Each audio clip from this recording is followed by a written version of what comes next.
Here we go. Good evening, everybody, and welcome to KUMBTV's Eyes Up Mother Brown. We are here on a Monday night for the FA Cup third round. West Ham are travelling to Stockport. Just checking, make sure we've got the right place. For tonight's third round tie, Stockport of the fifth tier, non-league team, believe it or not. Who would have thought that? You think of Stockport, you think of a team kind of languishing in the third or fourth tier, or League One or League Two as it's called now, but no, they've been out of the league for nearly a decade now. We are running a little bit late, as is our want, as per usual. So we'll get straight into the teams.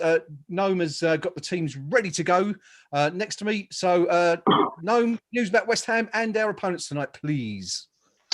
Good evening, everyone. We put out a strong team this evening, which reads as follows: Randolph in goal. Kufal, Dawson, Ogbonna, Johnson, Noble, Rice, Yarmolenko, Benrahma, Lanzini, and Antonio gets his first start since his hamstring went ping all those months ago. It's a slightly youthful bench. Well, there are a few youngsters on the bench, including Trotz in goal, with Fabianski not being risked. Baptiste, recent signing Alves, some youngster called Cresswell, Souček, Fornals, Bowen, and then we finished that off with another couple of youngsters, Holland and Odubeko, about whom things have been said recently, good things.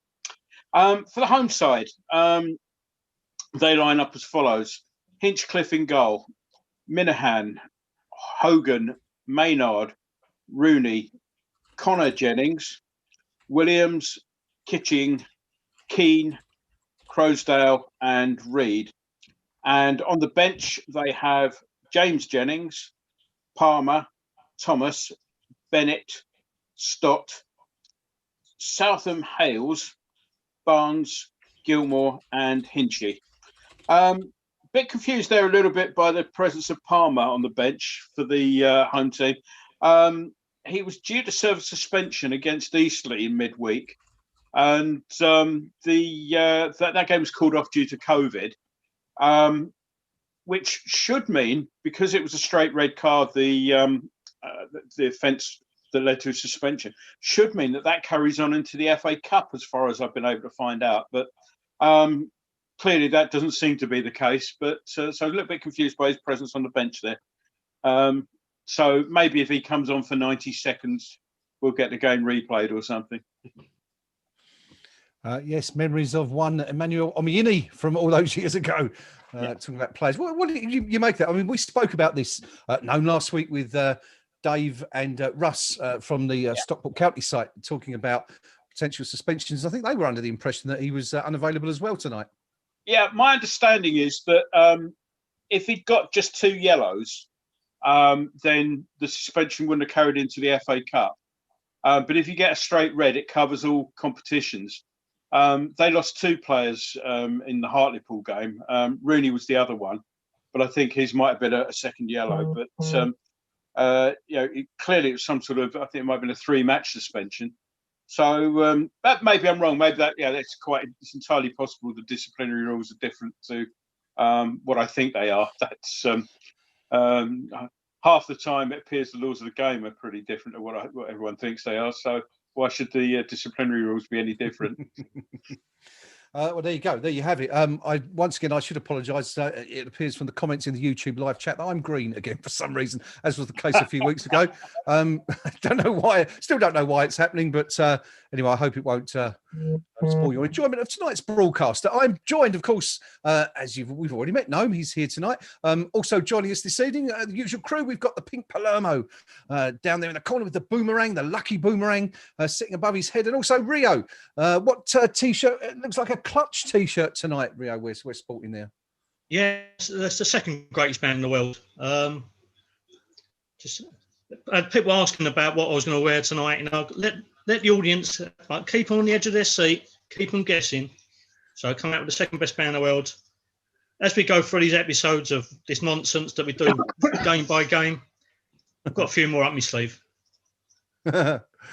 There you go. So, I mean, this show becoming now more about Rio's t-shirts than the football on display. Let's hopefully we'll have something to talk about tonight. Anyway, Pinky, we were saying just before we started that we might have trouble keeping an eye on what the Stockport fans are thinking tonight, but you've got something else up your sleeve tonight with regards to that, I believe. Yeah, I mean, an interesting little scheme they've got up at Stockport County, which is the Stockport County Appearance Number Scheme, where they've gone back and catalogued from their very first game in January 1894, every single player who's ever appeared in league football or cup competitions for Stockport County. They've got a scheme where you could present players and what have you with a certificate. So, it's a bit of a labour of love there by the county fans. Mm-hmm. Hats off to them, because do you know what? Sometimes in our Premier League, isn't life hard mentality that we get, that we forget actually there are a number of other football clubs that would give their hind teeth for just a tiny amount, a soupçon of the wealth that flows into the top echelons of English football. So that's off to Stockport County and their lot for doing that. So this is kind of like what the England cricket team do then with the numbers on this shirt. Yeah. So there's a unique number. So when we see the Stockport County player run out tonight, they'll have a unique number on the shirt. And I think it's a good idea. I think it's a good idea. And, what better way to illustrate that you've actually got a bit of history? 1894, they're a bit older than some clubs we could name. So there you go. Yeah, and about 1 year older than our club, I suppose, or 6 years, depending on which way you look at it, of course. Yes. Which way do we look at it? Were West Ham formed in 1895 or 1900? I always go 1895. Down that one again.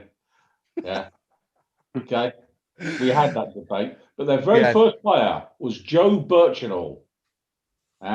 January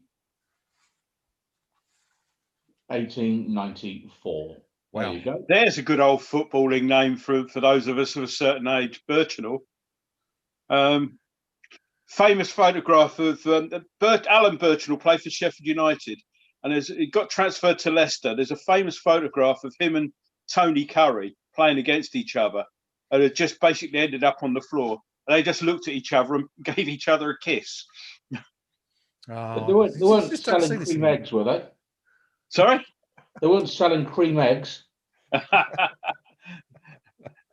Anyway, I understand there's something to be said about cream eggs today. I don't quite know what it is, but something it's trending, a rainbow leggings type thing, and basically it's two geezers snogging whilst sharing a cream egg. Whatever. Okay. There you go. I thought you were going to say it's like all other chocolate confectionery these days, in that they're smaller than everything else that than 30 or 40 years ago. But there you go. Cream eggs, a little bit clutch, cream eggs. It's all happening. It's all about the C words tonight. Rio's looking shocked at his screen there.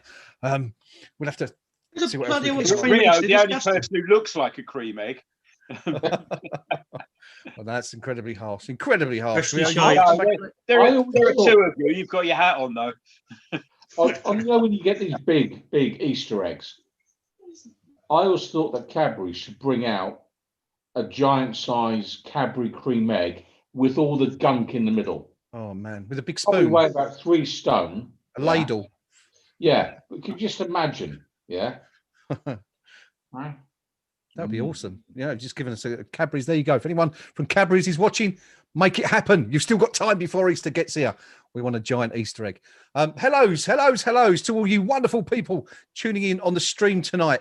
To our friends, to Lewis, to Timothy, to Dan, Hobo, everyone else who's tuning in, to Richard, etc. Great to have you here on the stream with us. Hopefully you'll be sticking with us throughout the night. Now, of course, it's been a few days since West Ham last played. The games came thick and fast through December and over Christmas, and we've had a bit of a lull. And of course, some things have happened in the last few days since we last spoke. We've sold 2 first-team squad players. We've replaced them in the ballroom with 2 members of the Sullivan family. Gnome, where should we start with that one? Over to you. What do you want to talk about? The departing players or the boardroom? Whichever you like. I guess. Let's start with the departing players then. Haller clearly not the right player at the right time for us. So no surprise to see him go. All sorts of tales about how this is getting lined up for the last couple of months. Nothing surprises me anymore. What I would say is that I'm not liking the noises coming out that we may not actually bother to replace him. I mean, we've taken a 20-something million pound bath on the transfer fee anyway. Yeah. Allegedly, we still owe 12 million to Eintracht anyway. So what little we get in instalments for Ajax is going to be, they may as well keep it over that side of the channel, save on the exchange rate, and send it straight across to Eintracht. Yeah. But yeah, there's talk about, we might play with a false number 9. Well, it worked once for us, and then everybody twigged it within 30 seconds. So I'd want to see another forward come in, especially as well. David Moyes has just been on sort of saying that Antonio's starting. We're not totally convinced about him being 100% fit, but we're trying to get more minutes into his legs. So, which is, it was going something like he had 15 minutes his first game back, half an hour in his second. Yeah. So I think today might be going for 45 and then see where we are at half time. For him. The other player, of course, known that we've lost, Bobby Snodgrass. Robert Snodgrass, yeah. Nobody ever say he was like, we're not talking Messi or Ronaldo here, but he was a good, honest pro. You knew when he went out on the pitch, he was going to give something to you. How he maintained his dignity in the light of some rather disgraceful comments he got from Brady and Sullivan. Was it Sullivan saying, "Oh, my family begged us not to sign him," and Brady saying, "Oh, it was hardly a triumph, was it?" I just thought those comments were totally disgraceful and uncalled for. He maintained a dignified silence on that, and when he came back from that loan at Villa, it would have been very easy for him to turn around and say, "Well, sod you, I'm just going to pick up my paycheck until I go." Yeah. He didn't. Every time he came on the pitch, he gave everything. So, wish him best of luck till we play West Brom, obviously. But yes, not so far away, that, of course. But and of course, 2 new signings today announced. None on the pitch, 2 in the boardroom. Yeah, Dave Sullivan and the chairman's partner, Emma Bunton Hughes. Both being appointed as directors. I can never remember the double barrel name, but not to be confused with Thingy out the Spice Girls, I presume. But I mean, happens a lot in smaller private limited companies where you put the missus on the payroll to use up some of the basic rate band of tax. Yeah. Now, I mean, Mr. Sullivan's not getting any younger. He's always said, despite everybody wanting him to sell up, that in his mind he sees the club being left to his sons and heirs, and the appointment of Dave would seem to Dave Jr., as we should call him, would seem to be sort of like preparing the ground for that sort of thing, getting sure. Getting him involved a lot more in the day-to-day running of the club. So now, whether or not that's a good thing, well, it's I wouldn't like to comment on whether or not either Emma Bunton Hughes or David have enough experience of being in and around a football club to be able to contribute. Okay, well, I'll tell you what we'll do then. In that case, I'll ask someone who may be prepared to comment. Pinky, what do you think about that? Miss Benton Hughes coming onto the board, as Gnome said, no real experience as far as we're aware of being involved in football administration, and of course I think just a bigger surprise is that it's Dave Jr. that's come onto the board instead of Jack. We all kind of expected Jack, who's been involved with the ladies team for 3 or 4 years as managing director, to come onto the main board at West Ham at some point. But no, it's Dave. So first of all, we'll go to the players in a minute. But what do you make of that? I think it could be for any number of reasons. I mean, I think the least likely would be to get his missus on the payroll to take advantage of the tax allowance. I mean, if things really are that hard in the Sullivan household, we are doomed. I did say that was more in smaller companies, PK. I know. I'm pulling your leg. I wasn't criticising your professional critique, Gordon. Outside now. But there could be a number of things, and companies have these things called articles of association, whereby they set out the rules of a business. Yeah. And one of the rules that West Ham United, I'm sure, will have in their articles of association will be what constitutes a board meeting, and there would have to be a certain number of directors present. And I suspect one of the things that this will cover off is, should either Mr. Sullivan or Mr. Gold fall ill in the near future, they would still be able to hold functioning board meetings because they've now got more directors who could turn up. That could be one reason. Another reason could just be, frankly, that this is Sully playing a lovely game with potential investors, and the potential investors who are sitting on the sidelines going, "We're just going to wait for you to get old and wrinkled, mate, and next year's price will be lower." And I suspect this might be Sully saying, no, you're not going to outlive me to get control of West Ham United. Mm-hmm. And my evidence of that is I've just appointed one of my sons to the board. And I think there's an element of grandstanding to send a message to potential club suitors as part of it. And the third thing would be just a basic power of attorney capability, which might explain why it's the older boy that's there rather than the younger lad. And that might be just about domestic family business, about who controls the empire in the event the old man keels over. So there could be a number of things there, but all in all, at the end of the day, I suspect most of our supporters just yawn it off and go, "We don't want any of you around the football club anymore. Just all of you go." So that'd be my take on it. Okay, good stuff. Good stuff. Very quickly, we have to be quick on this one because time is pushing on, and we want to get to Rio as well before we start. Your thoughts on Hilaire and Snodgrass leaving in the last few days?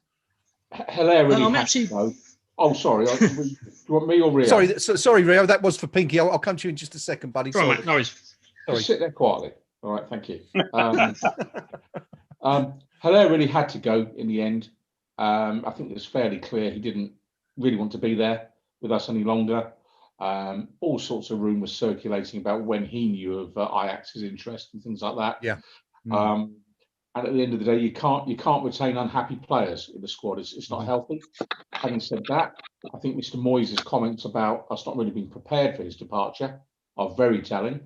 And here we are, the third round of the cup, and Antonio's straight back into the starting lineup. Bobby Snoddy, fair play to him. Got off to a very difficult start in his time at West Ham. He was the most fined player in his first season, and considering he joined us in January, that's no mean feat.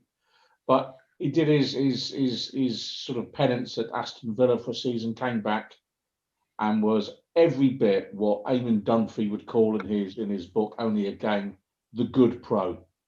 And my memories of Snodgrass will be just that. He gave us everything on the pitch. What he had. You could debate what did he really have, but he gave it all. And I think as a West Ham United supporter, I'd say good luck to him and hope he does very well at West Brom. Excellent. Thank you, Pinky. Rio, we've got a few minutes. Let's talk about Hilaire and Snoddy very quickly. Pinky touched on it there, the rumours that sort of emerged the last few days. That the Ajax interest was known about for a while, and I guess the speed with which the transfer has been pushed through at the beginning of the month kind of suggests there's something in that. Yeah, no, it's obviously they've stumped up cash, and they're the first people to really stump up enough for us to kind of offload, who was clearly an unhappy player. What do you make of that, Rio? What do you make of the fee? I'm absolutely gutted, to be honest. Okay. It's the long line of strikers that we bought for very large sums of money, and we sold very quickly for an absolute pittance. Right. £25 million hit on Haller. 8 million on Hugill, the Jetty, virtually another 8 million down the drain. All in the space of 2 years, we've wasted the best part of 36 million quid. Yeah, and I guess Felipe Anderson to come as well, because it looks like we've got very little chance of recouping 35 million from that particular deal. And also, if the rumours are true, we might take another one on Issa Diop, because he's strangely absent from the bench even tonight, isn't he? Yeah, it just goes back to the way that our club is run in terms of recruitment. The way we do business in terms of, we obviously seem desperate just to offload people if they don't work out, and you don't do that. You get the best price for your players. You don't act as a desperate bunch of bandits, which is what we do. Yeah. Okay. Quick word. We're just about to kick off. Quick word on Bobby Snodgrass before we do. I can't add more than what the guys have said. I mean, what an absolute consummate professional. Incredibly tough start to his career at West Ham. Yeah. But he proved himself to be a hard-working, talented footballer, you know. He built up a reputation at Leeds and Norwich. And when his performances, once he settled back in the side after the loan spell finished, he proved himself and he gave everything. So I've got nothing but praise for him. Yeah, good to see that coming from everyone. A pretty clear message from everyone there. He will be missed. A consummate professional, as Rio says. We are just about to kick off here at Edgeley Park, Stockport County versus the fifth tier, the Vanarama National League, as it's currently known, against West Ham United. West Ham, David Moyes putting out a very strong side. We haven't had a prediction yet, so I'll go quickly around the ball. Rio, throw us in with a match prediction, buddy. What do you reckon the score's going to be? I'm going to go 3-0 for us. We put a very good, strong side. There's no reason we shouldn't sail through this a little bit. Okay, good stuff. Gnome, what do you make? We're underway now. I'll go 3-1 to us. Okay, good stuff. And Pinky, what do you reckon? I've got to say this: if my mate Russ Harrison, who's a mad Stockport County supporter, is watching, we're going to do you 5-0, son. It's nailed on, and no mercy. I'm going for a 3-0. I did go for a 3-0 on the podcast with the Stockport lads last week, so I'll stick with that.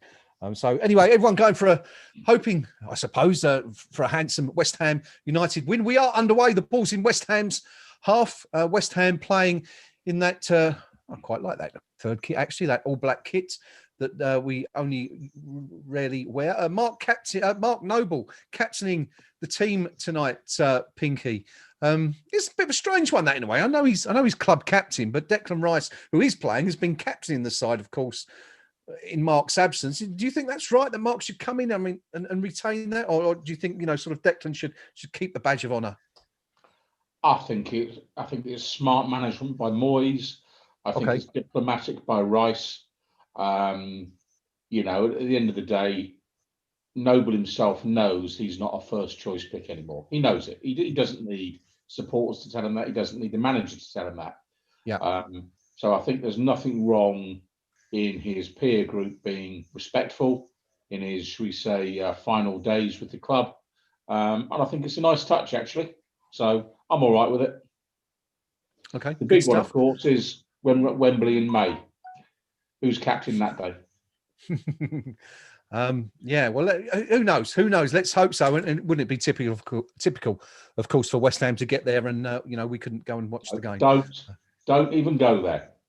You just know it. Yeah. A few predictions from the team on the YouTube chat. Mark English, 8-0 West Ham is what we'd like to see. Another Macclesfield-esque result plan there. Tim Millican going for a 1-0 win. Dan B 3-1 to the Irons.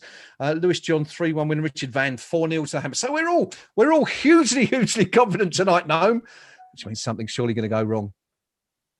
Well, not at the moment. It isn't. Not much happening.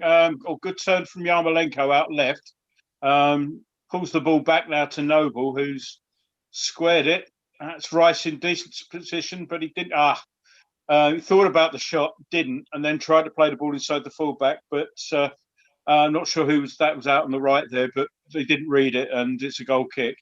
Yeah, the first couple of minutes were spent down sort of an hour and a half trading throw-ins from after a long ball in the corner from Stockport. So not much happening. Yeah, I'm not even going to think about Wembley.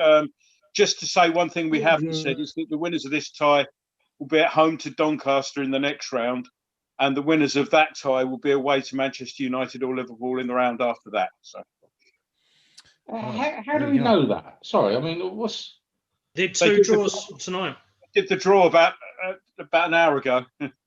So they've actually killed the game again a bit further. Yeah. The reason given is that because of the congested fixture list and the fact that the fifth round is going to have to be played midweek to fit it in, it's to give clubs an extra few days to make the initial arrangements for the fixture. So I don't like it, but there you go. That's what they've said. Okay, there it is. Sorry, what was that again? No, I missed this in my preparation for tonight. I didn't see the draw. Winners at home to Doncaster Rovers. Yep. And the winners of this versus Doncaster Rovers will be away to Manchester United or Liverpool. So okay, so another Di Canio-esque type of performance required at Old Trafford, possibly in the fifth round. Should we get that far? We are, of course, only in the third round now. We are playing away at Stockport. We're just about 4 minutes into the game, guys. Is that where you are on your streams? How are we looking? 4:35 for me. 3 minutes 10. Where are you, Pinky? Where are you? I'm at 4:47. Yeah, Okay, me and Pinky are aligned. I've got two streams. I'm one is trying to get hold of 408, my one's investment 351. advisor to get a price on a Noble red card. So I've just seen him slide about 15 yards with his studs up. So I'd say it's pretty nailed on tonight. I think that'd be a short price on that. If you want some sort of bad omen, it's chucking it down with rain there, just as it was in 1996. So we're also defending the Derby end, aren't we? Yeah. Yes. One thing I hadn't realised was that Jim Gannon, the Stockport manager, was a West Ham supporter in his youth. And before we came on, he was talking about watching from the boys' enclosure in the North Bank. So there you go, something else to... He played in that 1996 match, apparently. Nice ball played out wide, and ball played in there by, I think, Yarmolenko. Nothing came of it, but... sorry, not Yarmolenko, that's Kufal. Cross in from Rice, and Ben Rama's making a bit of space for himself. It's very crowded, but curls the shot, and I think it might clip the base of the post before going out for a goal kick. So first proper chance for anybody. Let's have a look at this now. Ben Rama takes the ball down. He's desperately trying to find some space, and can't see if it just did clip the post. I think it did, didn't it? Just clipped it by the looks of it. Yeah, clip the base of the post. One of those it's never going in, but it counts as hitting the post anyway, sort of thing. So good effort. Did well to make a little bit of room for himself there because it looked difficult to get the shot in. First chance for anybody there, so that's 6.5 minutes played. West Ham with the first real attack of the game here against the Vanarama National League side, who, of course, have got the brother of a fairly famous player in their ranks tonight, Rio.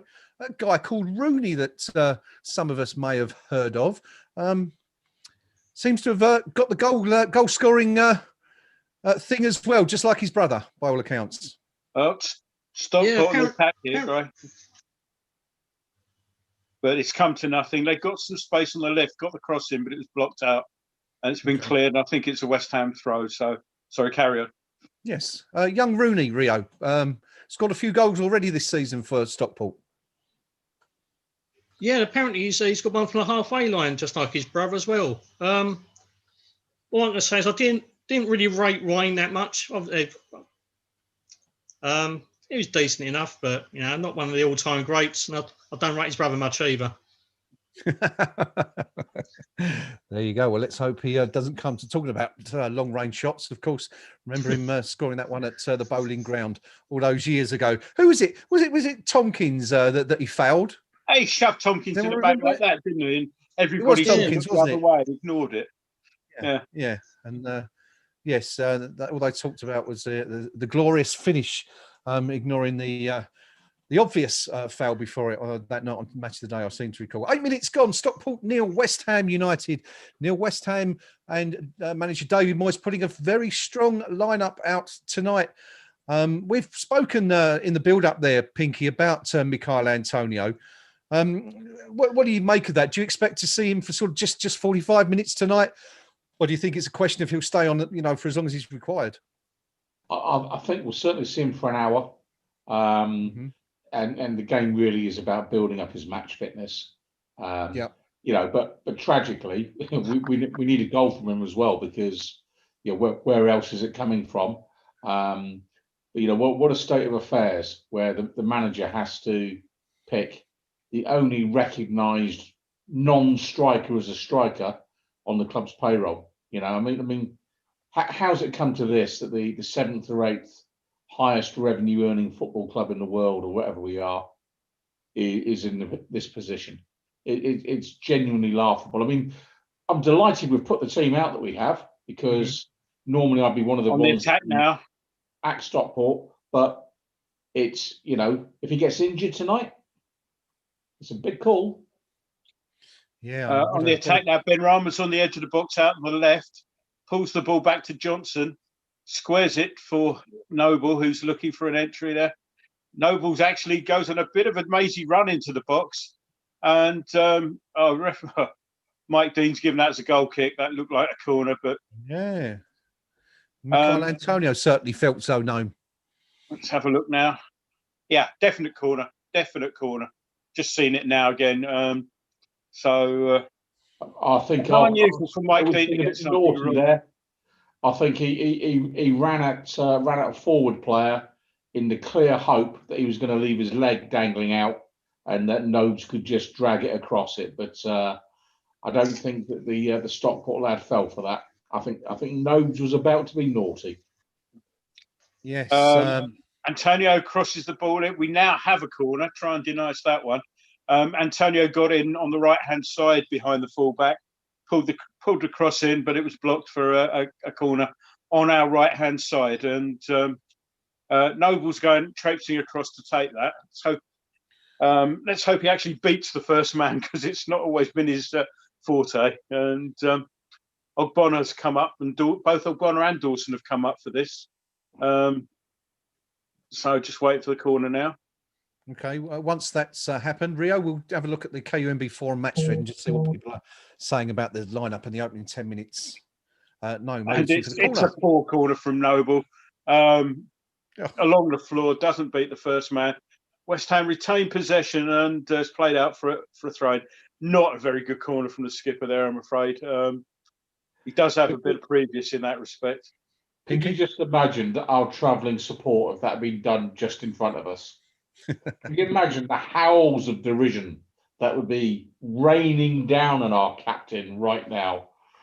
Yes, no doubt, a torrent of abuse from the away end. Had they been there, so of course we're not there, and nobody's been there.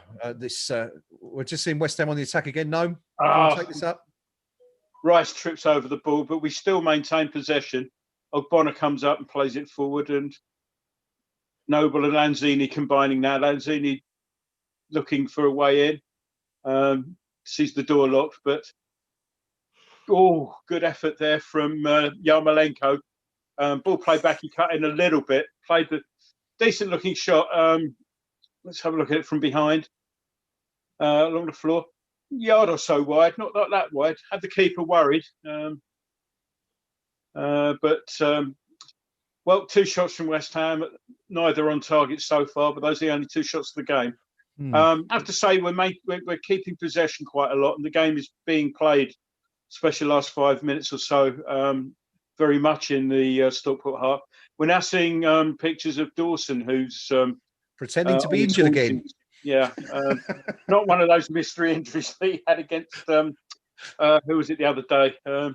Everton. Leeds or Everton, was it? Yeah, Everton. All right, well, let's keep an eye on that, Gnome, and see what happens. While we're looking at Craig Dawson taking a sip of the magic stuff and then spitting it out again instantly. We'll go and have a look at the KUMB.forum match thread, Rio, and just see what the initial thoughts of our fellow Hammers fans are over there. Yeah, sure. Caught me a little bit unawares, Emma. I'm just getting Sorry. First of all, Bonzo Beard has put what a crap pitch. So I think he's obviously been pampered Premier League bloody fair weather supporter moaning about pitches. I watched the highlights of us beating Barnsley 6-0 the other day, and our pitch at the Boleyn, was it 20 years ago? It was an absolute cabbage patch. With Premier League I'd say football that's is very harsh nonsense. on this pitch. Look at the weather. It's, it's holding up well. Yeah. We've got it's a 22-page match thread. I think it's either the magic of the cup or we just had nothing to discuss on the forum, have we, really? So, yeah, 22-page match thread. A lot of debate before the game about what strength side we're going to put out, what the selection was going to be. Will we risk Antonio given the situation? Yeah. But Muppet from Space has put, I'm all for taking the cup seriously, but given that he's only forward at the club and his hamstrings made from Kit Kat wrappers, I'll left Antonio at home. Metal Hammer put, there's been a massive downpour. The pitch looks slick and is in good condition, actually. That may end up playing in West Ham's favour, but let's hope we see another giant killing from Stockport. Apparently, Leon Osmond said that on one of the I saw that. television channels. Yeah, sod off, Osmond. Yeah, never liked him. He always used to score against us as well. Yeah, still sore about last week, perhaps. Hammer Owl put, really happy with the team apart from Antonio for obvious reasons. And Yarmolenko is just really poor, but I think we'll bag a brace tonight. So, yeah, there's not a lot been really to discuss about the actual stuff on the pitch. Just a couple of people said, while on the ascendance, on the attack, we've got to make it count, which we haven't. But, yeah, just a lot of chat about strength for the side, how serious we're going to take the cup competition, and now moaning about state of the pitches. Grow up here, boys. Grow up here.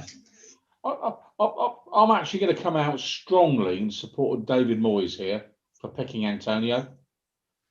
You know, he's respecting the competition, he's respecting the opposition, and he is piling the pressure on our chairman. And because the chairman will be watching this going, he's our only striker. Yeah, well, whose fault's that? You know, and why should the manager have to compromise on his team selection because the chairman hasn't done his job? So well done, Moisey.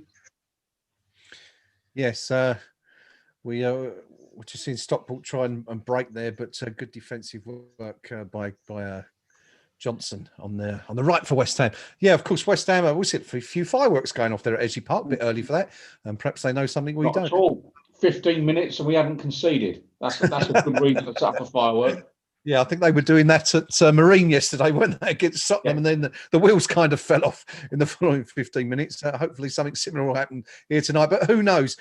Yeah, West Ham have, of course, signed more directors since the January transfer window opened than players, but hopefully that'll right itself in days to come. Gnome, it's all gone a bit quiet. West Ham kind of beginning to assert their authority a little bit on the pitch, but still only those 2 shots in the opening quarter of an hour, as Pinky said, to talk about from Ben Rama and Yarmolenko.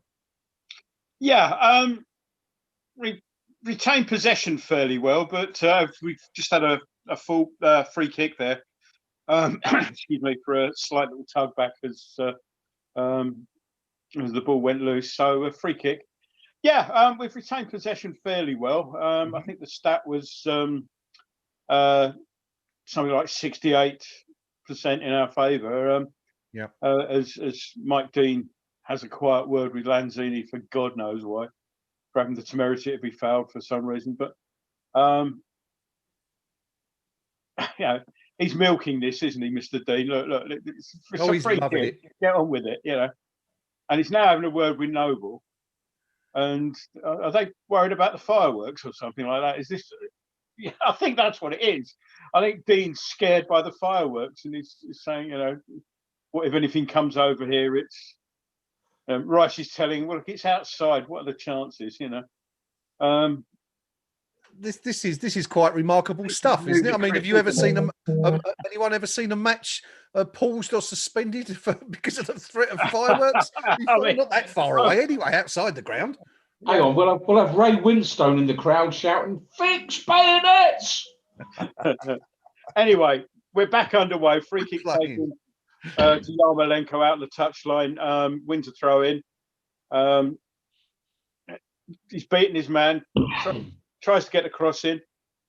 Again, looked like it might have been a corner, but that one a little less certain perhaps, and given us a goal kick. Yeah, the fireworks. I mean, do us a favour. Yeah.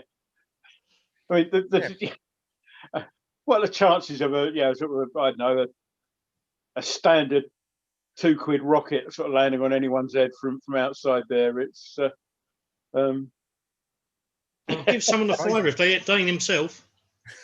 yeah. It hit Dean's head, narrowly missing his brain by 6 feet. 19 minutes gone. Stockport County 0, West Ham United 0. This is the FA Cup, the magic of the FA Cup. Third round, the best weekend of the season, they say. There's already been a couple of shocks, of course, in the past few days. Hopefully there's not going to be another one tonight. Rio, if West Ham did get beaten here tonight, that go down as our worst ever result? It's a bit of a tough one to call, isn't it? Because we've had so many bad ones over the years. I don't think it would, though. I'd actually go for the Newport defeat. I think, was it the year after we won the Cup in 80? Well, Stockport have a corner on their left now. I think Yarmolenko gave it away. Do you want to... The ghost of Ian Dowie is rising at the far post as we speak. Looking to knock this one home. Here we go. Gnome, take us through it. In comes the corner. Randolph punches away not very well, or scrambles away. I don't quite know. I was looking to see where Randolph had punched that to, and it got about a tenth of the distance it should have gone. So, can I just say, to be fair to Dowie as well, look, a good finish is a good finish. It doesn't matter which end. You know, I mean, you've got to be honest. When you bury it, you bury it. And I'd like to think that, he got the appropriate applause from his teammates. Well, they all that count, was a terrible punch from Randolph. It was one of those ones where he punched it to go that way, and it's ended up going 2 foot that way. Yeah, I was like you then, Gnome. I was looking at the edge of the penalty box to see where it was going to land, and then all of a sudden there was a Malay sort of 3 feet in front of him where the ball landed. Quite bizarre, almost Roberto-esque, that one, Rio. That save from Randolph there. I've not quite seen it yet, but thanks for putting me on the edge of my seat with nerves. It's not a good one anyway. Let's put it that way. It's but we were saying this though, weren't we, Pinky? In all seriousness, a couple of weeks ago, that I think we all said we felt that Randolph wasn't possibly the best goalkeeper at crosses, and yet more evidence again there of that, I guess. Yeah, and again, it is, where does the club choose to spend its budget? And only really the top 3 or 4 clubs have got decent backup keepers that they could say would be of an appropriate standard. It's a position that is underinvested in an awful lot of teams. Yeah, and is probably the biggest area in most clubs where the difference between the first choice and the second choice is the most pronounced. I'd say probably between the sticks and at the other end, is your main striker. So your biggest expense and probably your least expense. You normally, when you see something like that happen, you're normally looking to see a nudge from an opponent or something like that. Absolutely nobody near him. No, just Randolph again. Sort of confirming what we've been saying last week when he played against Everton.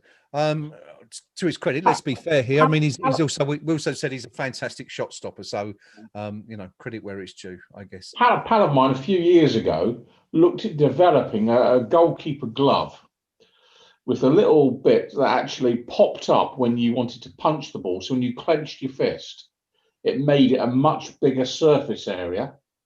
So when you actually made contact with the ball, you get a bit more behind it. Well, Antonio's into the box, but the keeper comes out well. Very good goalkeeping. That came out and got there before Antonio, who cleverly jumped over the keeper to save either of them injury, I think. But yeah, it was Better. for seconds if Antonio might be in there. Better from West Ham. The glove, Pinky, it didn't go anywhere then. It didn't go there. I mean, it struck me as quite a good idea, really, because if for no other reason, that'd be quite handy in nightclubs and things like that. But you know, it's you know, Yeah. no one thought it was a marketable product. Let's put it that way. But you could see You that go to some classy nightclubs, then, Eamon. Very much so. Very much so. I recall a few years ago on April Fool's Day, the Sun doing a piece with David Seaman, where he had these gloves that were about a foot long, looked enormous. Similarly, they didn't get off the ground either, and probably wouldn't have done if you'd have used them in a match. They would have been so heavy. We're more than halfway through this first half now. We're still waiting for our first goal. It's Stockport County 0, West Ham United 0. West Ham have enjoyed around 62% of possession so far, with very little to show for it. Stockport without a shot on goal yet. West Ham just 2 shots, 2 efforts so far from Benrahma, whose curling effort grazed the post, and Yarmolenko 6 minutes later, but nothing in the last 12 or 13 minutes from West Ham. Rio, we need a goal here, buddy, don't we? We certainly do, just to calm the nerves.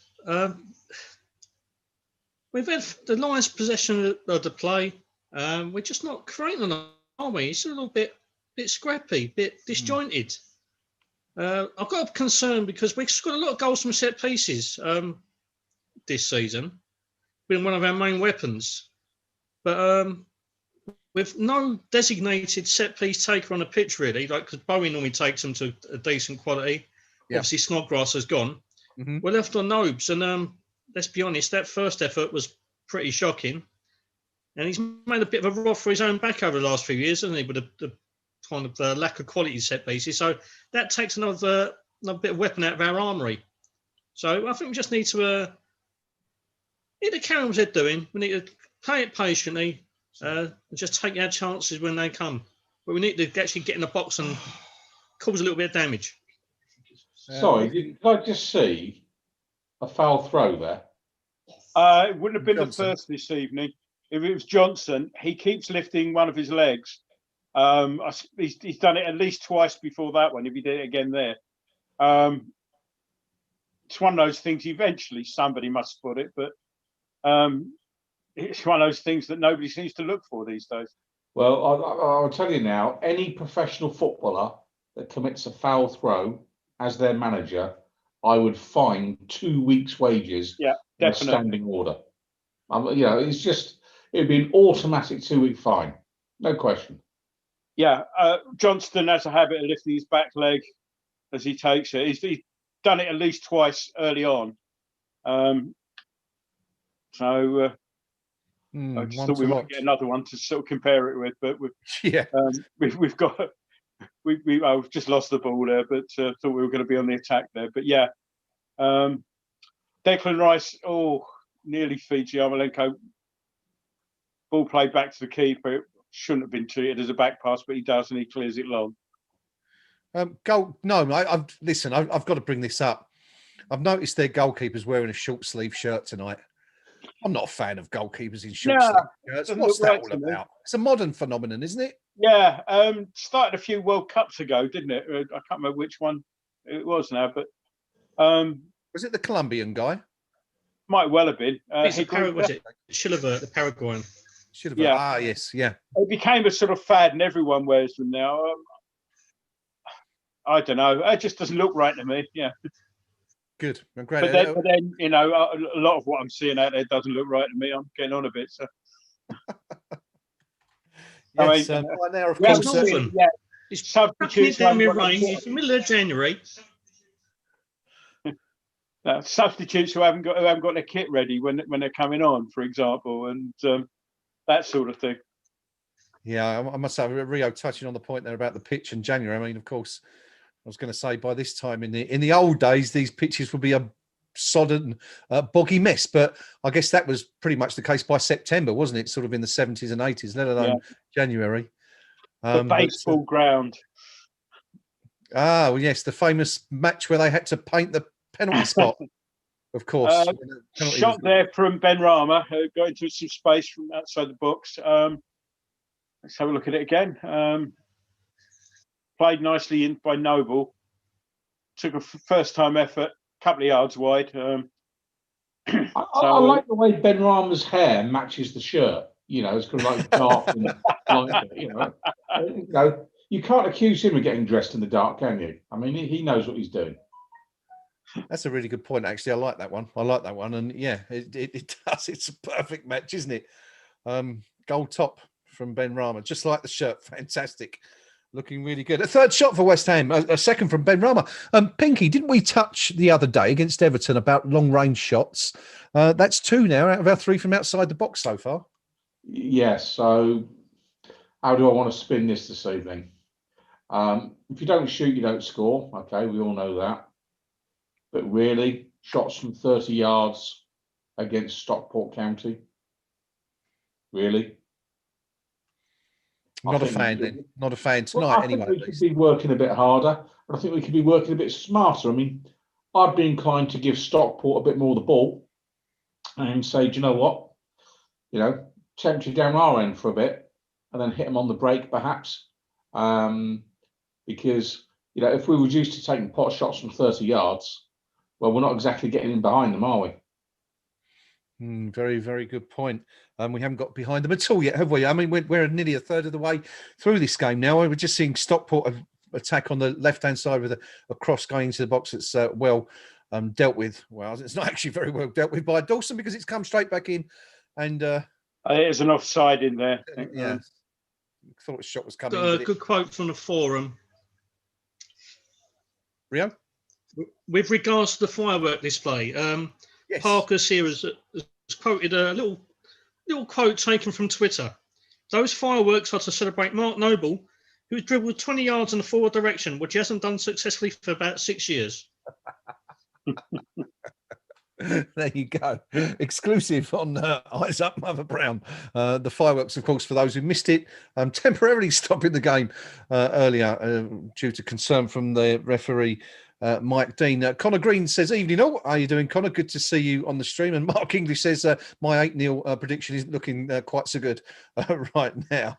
Lewis, yes, that is correct. If we have Doncaster in the next round, as Gnome was telling us earlier, and of course the winners of that game go on to face Manchester United or Liverpool in round 5. So it's going to take a big result at some point if the Hammers are going to get to the next round of the competition. Gnome, we've got a shot coming in from, or should have been a shot coming in from Noble there, but thought about it and then he tried to tip the ball over, but the defender was wise to it. Shame though, it would have been a nice little ball. Would have seen. Not sure who that was actually, but as we got the match stats up, 3 attempts, none on target. Stockport 2 attempts, none on target. But as Antonio nearly wriggled through there. We're getting closer and closer to finding that ball that's going to beat the defence. That's a couple of times now we've been in the last couple of minutes where we've been in decent position. And it's not quite gone through, but watch this space. I think it's beginning to come. Yes, well, let's hope so anyway, because it's been pretty disappointing so far. Stockport defending resolutely and, looking to counter when they possibly can. Pinky, just going a little bit further on your point there about Ben Rama's hair. I think he's got gold boots on as well, hasn't he? If you say so, I mean, you know, completes the look, really. You can't fault him, and you can see why the chairman was very keen to sign him. I mean, with that kind of style and panache, that's got to help sell some shirts in the club shop, hasn't it? So fair play. You know, the chairman can spot someone that can shift shirts. That's for sure. Yeah. You know, I mean, I don't like all this sort of red boots, gold boots, yellow boots. Yeah, what's wrong with black boots with 2 white stripes on them? You know, I mean, maybe I'm getting old. I can remember the last couple of seasons I played, and I needed a new pair of boots, and I couldn't find any that were black. It took me ages, and it was like I'd asked people to sell me a 20-year-old piece of herring or something. You want black boots? Yeah, football. Yeah. Those were the days. Black football boots and nothing else. 33 minutes gone, just about. West Ham still looking. He gets the shot in. Keeper does well. I'm not sure if it was going in or not. We'll have a look again to see. It was on target. Keeper saved it anyway, fairly comfortably. It wasn't that great a shot, but it's another shot. And it's another shot from outside the box. Minahan somehow gets the better of two players around him. But that's well in from, that's Noble, isn't it? It's superb little tackle there. Yeah. We're on the attack again. Benrahma looking for some help. Not really finding any, so it's square ball now. That's to Rice. I would say Stockport are defending well. It's not kind of backs against the wall stuff. They're getting people behind. And they are saying, well, look, break us down. But it's not sort of desperate defending. They're defending very well. And they're inviting us to try and take them apart. And we're not doing that very well. So that's a nice ball from Antonio. But the ball's back with Benrahma again and back to Noble. So, I think it's just one of these ones where you're going to have to be a little bit patient. That's a nice ball in from Noble, but they've given it away to Antonio, who tries to get across him, but it flicks up. Didn't really fall kindly for us, and now Stockport try and take us on the break. And as their 19 is actually, well, Ogbona's done well there. It was Reed was the player. So I'm familiar with the Stockport numbering. Reed looked to get the better of Ogbonna there, but Ogbonna was the wise old head and wasn't having any of it, and West Ham can come away with it now. 35 minutes gone almost. Stockport nil, West Ham United nil. Rio, is it a little bit early to say that Stockport might be playing for penalties here? I'd actually say they're doing what we do when we go away to teams. They're sitting back, soaking up the pressure and hoping to hit us on the break. I don't think they're playing with penalties. I just think we're showing a lack of guile, lack of creativity, lack of intelligence at the moment. And they're very compact and defending incredibly well. There's been a couple of comments on the forum, like praising the way that Stockport are playing. Fair play to them. Doing exactly the job you'd expect a club 4 divisions below their opponents to do, I guess. And, as you say, telling them to come and break West Ham down. Gnome, chance for West Ham, almost. Good, almost a good ball there from Benrahma. Curled the ball in to what we used to call the inside right channel, where Yarmolenko was on the run. Just a little bit too much on it. I think probably picked up a bit of moisture off the pitch there and just skidded out. But, good intention of there. Nothing but praise for the way Stockport are playing. They're playing very well. But we're beginning to force them now. And, I'm not quite sure what happened there. There was they did this other thing that I can't stand in modern football, which is the playing the goal kick inside your box. And we closed them down. And let's have a look at it now. I think that's Lanzini, isn't it? Lanzini actually got the block in, and that Noble. It was Noble slid in. And on another day, that might have got a nice deflection and gone in, but Stockport cleared it. But it's still in their penalty area now. But that's what we're going to have to do. We're going to have to make things like that happen. Yeah, Pinky. I think the supreme confidence by Stockport doing that, or dare I say it, a touch disrespectful. I'm not sure they should really be doing that against Premier League opponents. Because that's the sort of thing that might wind Antonio's up. in. Oh, good. Somebody just got a little foot in there. Antonio looked for all the world as if he was in there. Delayed taking a shot a little bit too long, and foot in as now Reed goes down the right hand side, tries to get the better of Dawson, doesn't. That's gone out for a corner, I think. Pinky, just going back to what you were saying there, I just wonder if Lanzini hadn't have got that block in, whether the ball would have gone straight to, I think it was Antonio in the middle, because it didn't look like it was going to reach its intended destination. Yeah, I mean, it's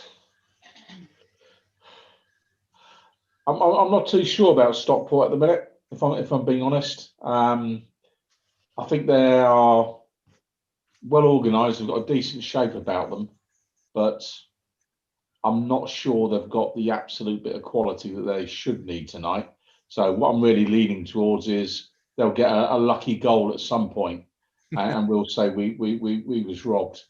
I didn't like the way they were trying to play out from the back by playing the goal kick in their own penalty box. I just think, don't do that against top class opposition. It's disrespectful. Just hoik it upfield. Know where you are in the football pyramid. And if that makes me a dinosaur and a bit patronising to Stockport, well, so be it. If I was in a West Ham shirt tonight and I saw the opposition doing that, that would get right up my hooter. Because who do you think you are, Manchester City? We all watch Pep Guardiola on Sunday afternoon, mate. But don't think you're going to play like his lads. And no, not for my money. Not buying it. Not Well, buying West it. Ham on the attack now. Ben Rama, again looking for openings, looking for help. Plays the ball out wide. Is that Noble on it? Or Kufa. Ball's now with Rice central, who's again looking to play in. Plays it into Antonio. Turns nicely and gets a shot away. I think it took a little flick. It's gone for a corner. So Antonio. Ball with his back to goal, turns nicely, and as I say, just trying to curl it in the far post there, but it did take a flick. Noble's on corner duty again. Let's see if we can do better with this one. Noble's got black boots on, although the sole's orange. Corner comes across, and Bonner gets on the end of it, but the header's weak and down for a goal kick. 40 minutes gone. Stockport County 0, West Ham United 0. That header from Ogbonna, being West Ham's sixth effort at goal so far in this match, 4 of which now have come from outside the box, including that Antonio effort that was deflected wide. So yet further evidence perhaps of West Ham having been told to take a punt when possible, and not, as Pinky says, trying to work their way through and or behind Stockport's defence. Of course, I've got to say, I think the biggest disappointment about tonight, Rio, is the fact that with no crowd, no fans in the ground, we've got absolutely no tinfoil FA Cups in the stands at all. No, that is a bit of a disappointment, but let's face it, aluminium foil isn't good for the environment. So think of the benefits there. There you go. Sensible advice from Rio. Sensible words. Next time you're thinking of doing your tinfoil FA Cups, think about the rainforests. Your wrong uns. Aluminium grows on trees, does it now? I don't know. Maybe. Who knows? It's a strange old world out there, Gnome. It's a strange old world. 41 minutes gone. West Ham on the attack again. I think but it's aluminium comes from bauxite, is the mineral. Anyway, thrown to West Ham deep in Stockport territory on the right-hand side. We're going through the periodic table now. I can't believe this. Yes. You don't get this on BBC, do you? The nation size relief there, I guess, with that one. West Ham on the attack, looking for a goal, but it's not coming. No, are we going to get anything here before half time, or is it? It's not looking good. We've got 4 minutes yet, so plus of course fireworks added time, so there'll be another minute at least there, and Dawson's injury. So who knows what we'll get? Yeah, I'm not sure what the standard time you had on for a couple of Roman candles and a Catherine wheel, but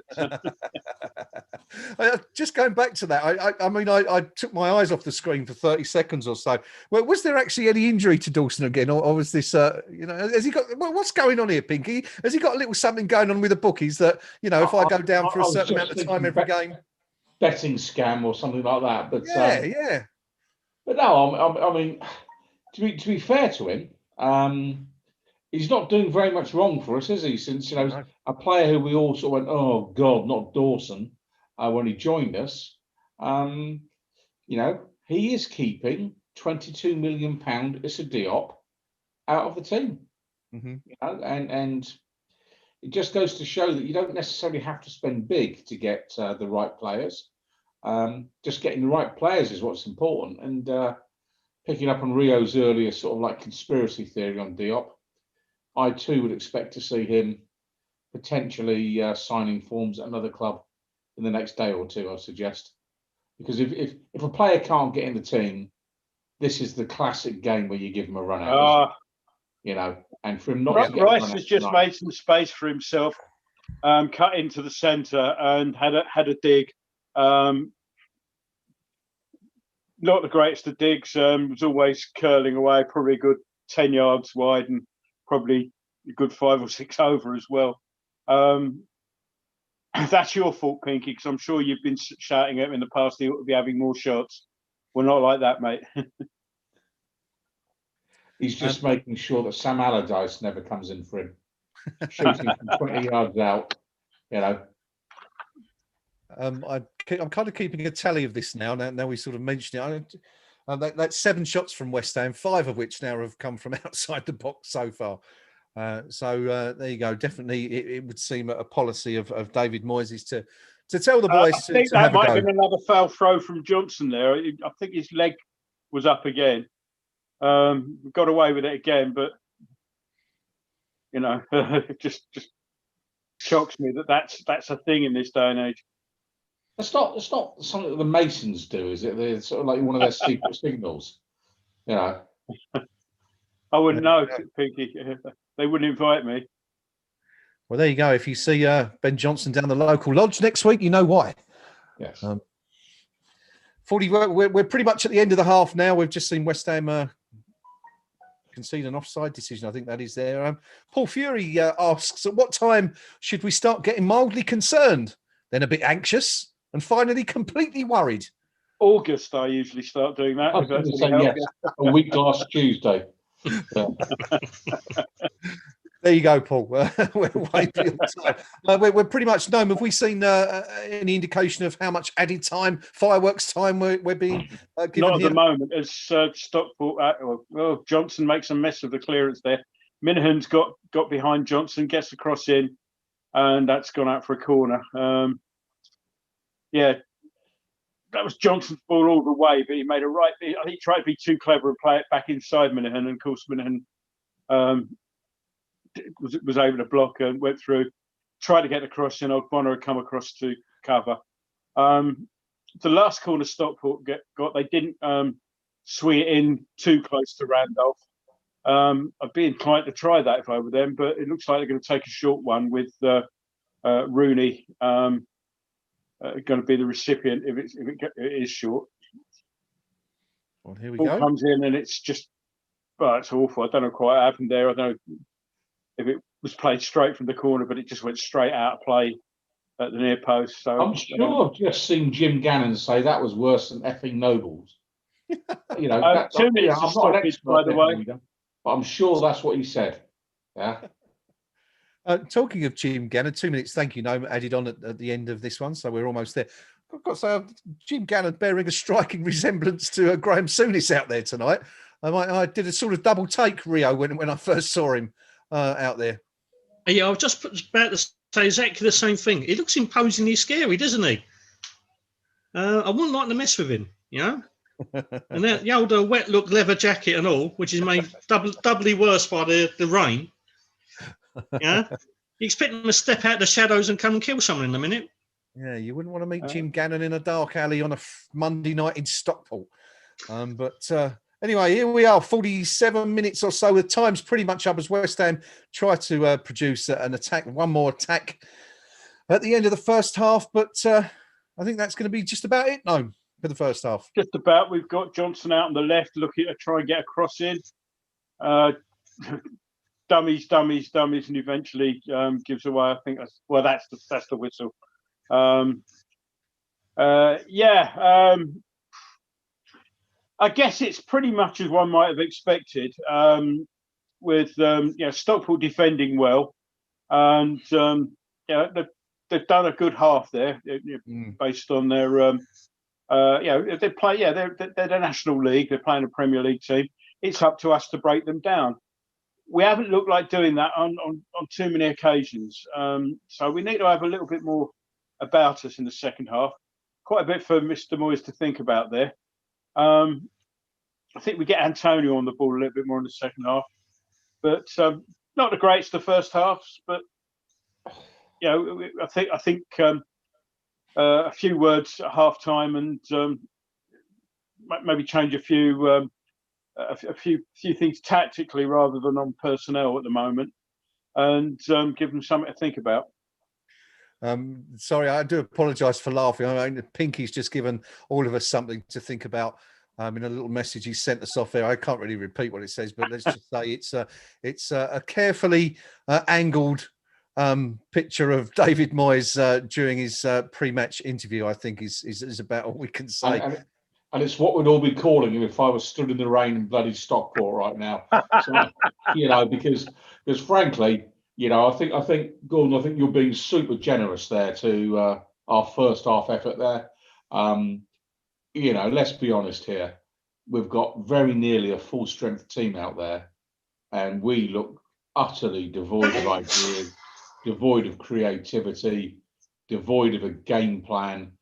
We're moving the ball at glacial speed. There's no real movement. There's no sense of purpose or direction to what we're doing. And that's a poor first half from West Ham. Really poor in my view. Yeah, very much in agreement. We need more in the way of ideas, which is what I was alluding to there. Yeah. I was just a bit more diplomatic about the way I put it, I think.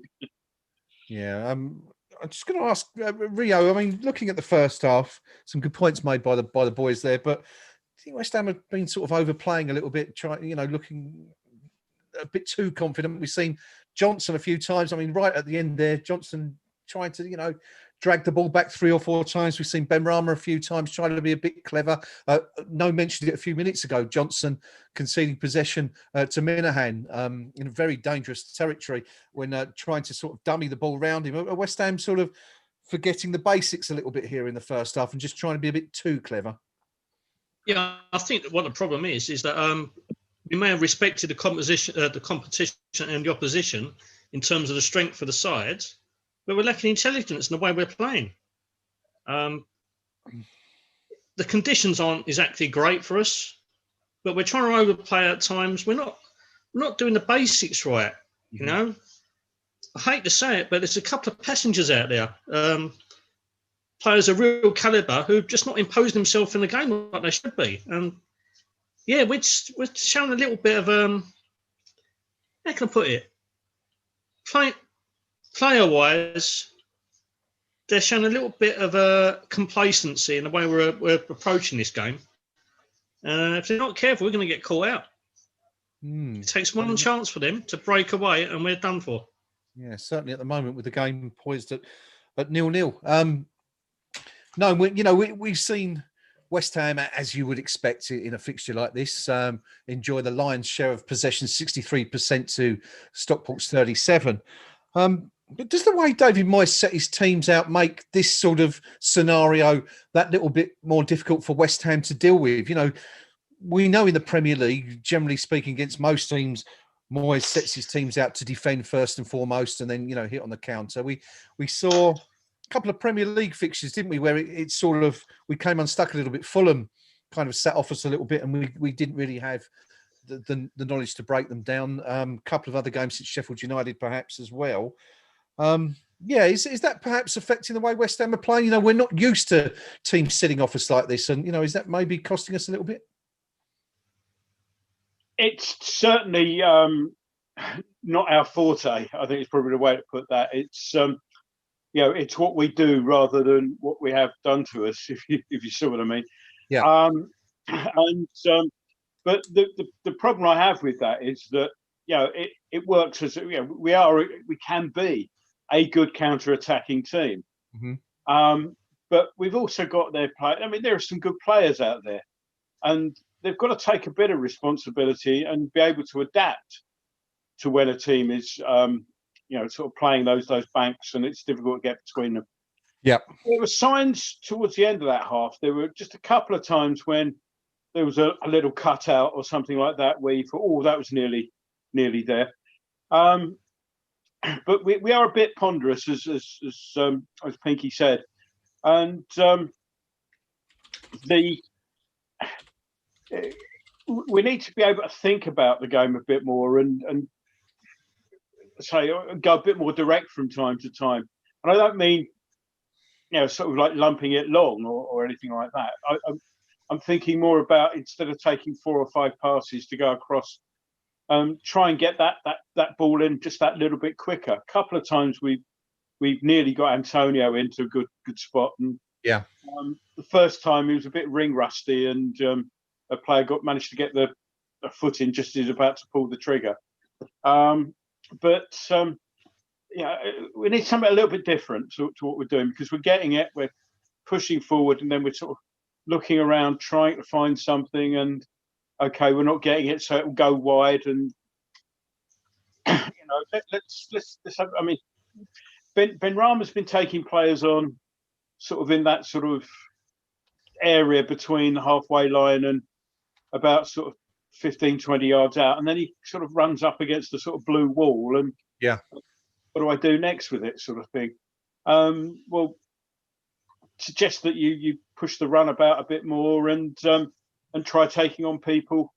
If people know you're going to do that, then people can cover. If you lose the ball there, then Noble can slip in behind and pick up the loose end. So as I say, can do better. Do we expect a bit more known from Ben Rama? I mean, we know he's had to wait for his opportunity to appear from the start in the first team, and as we said, he's been on the ball quite a bit, but maybe sort of overplayed it a little bit. Should he be making it all a bit simpler than he's doing so far? I think it's the sort of game where if he makes the runs in the right places, it should be right down his street, because they're just showing some highlights from him now, and again, he's had a shot there from 30 yards, but he's doing what we want him to do, but he's not doing that where we want him to do it. So again, I mean, we've said this before. A lot of the games where there has been criticism of it, it's been in some of his decision making, and we need to be saying, look, if you're going to go do those runs, do that where it's going to hurt them. Make a run into the box. They're just showing. Oh dear! Randolph's. Let's have a look.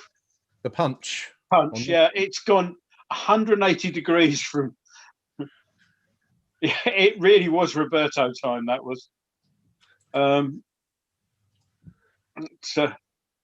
have gone anywhere, scrambled away, but I'm surprised that Stockport have had a couple of corners since then, and I'm surprised that they haven't tried to play on that.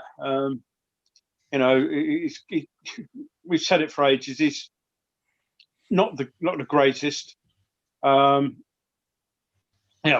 crosses. So if we know it, then professional footballers who sort of do a bit of scouting, have scouting done for them. They should know that.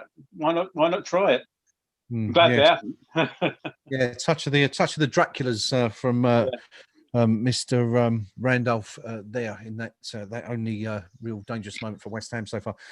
Pinky, we spoke about how West Ham have sort of struggled to break our opponents down tonight. You mentioned the fact that West Ham had really not got behind them at all so far, but just sort of wondering, does the fact that Stockport are doing all the chasing at the moment, West Ham have predominantly been in control of the ball for pretty much the first half.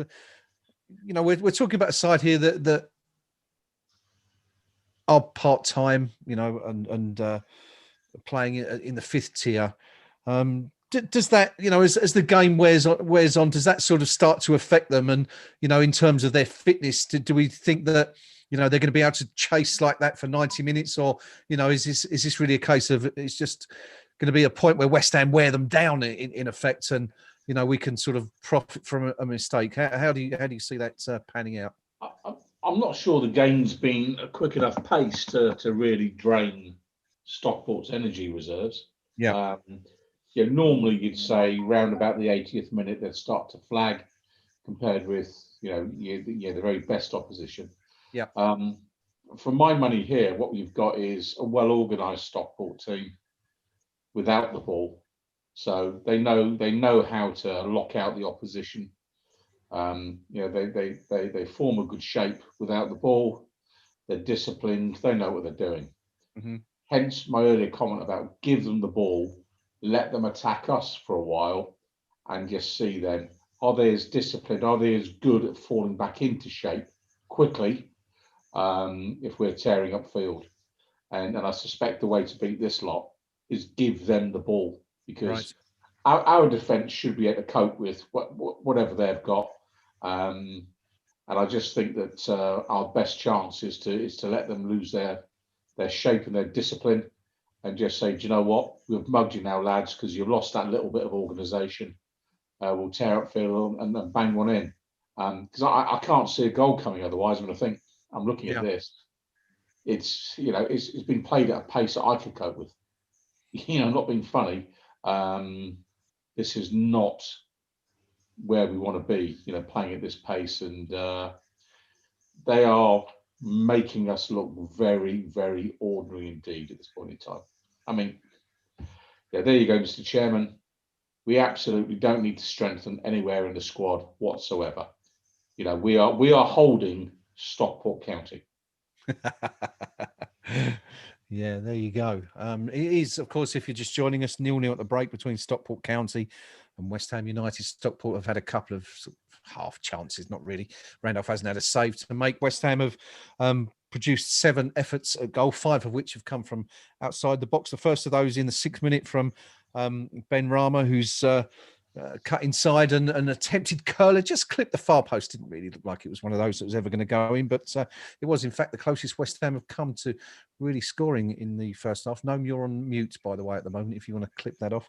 Andrei Yarmolenko, 6 minutes later, had a long range effort, which was just a yard or so wide of the far post, and then we had to wait another 16 minutes before West Ham's third effort. Ben Rama again dragged an effort wide from just outside the box. Lanzini had an effort, and then Michael Antonio had a shot deflected wide, another one from the perimeter of the penalty box.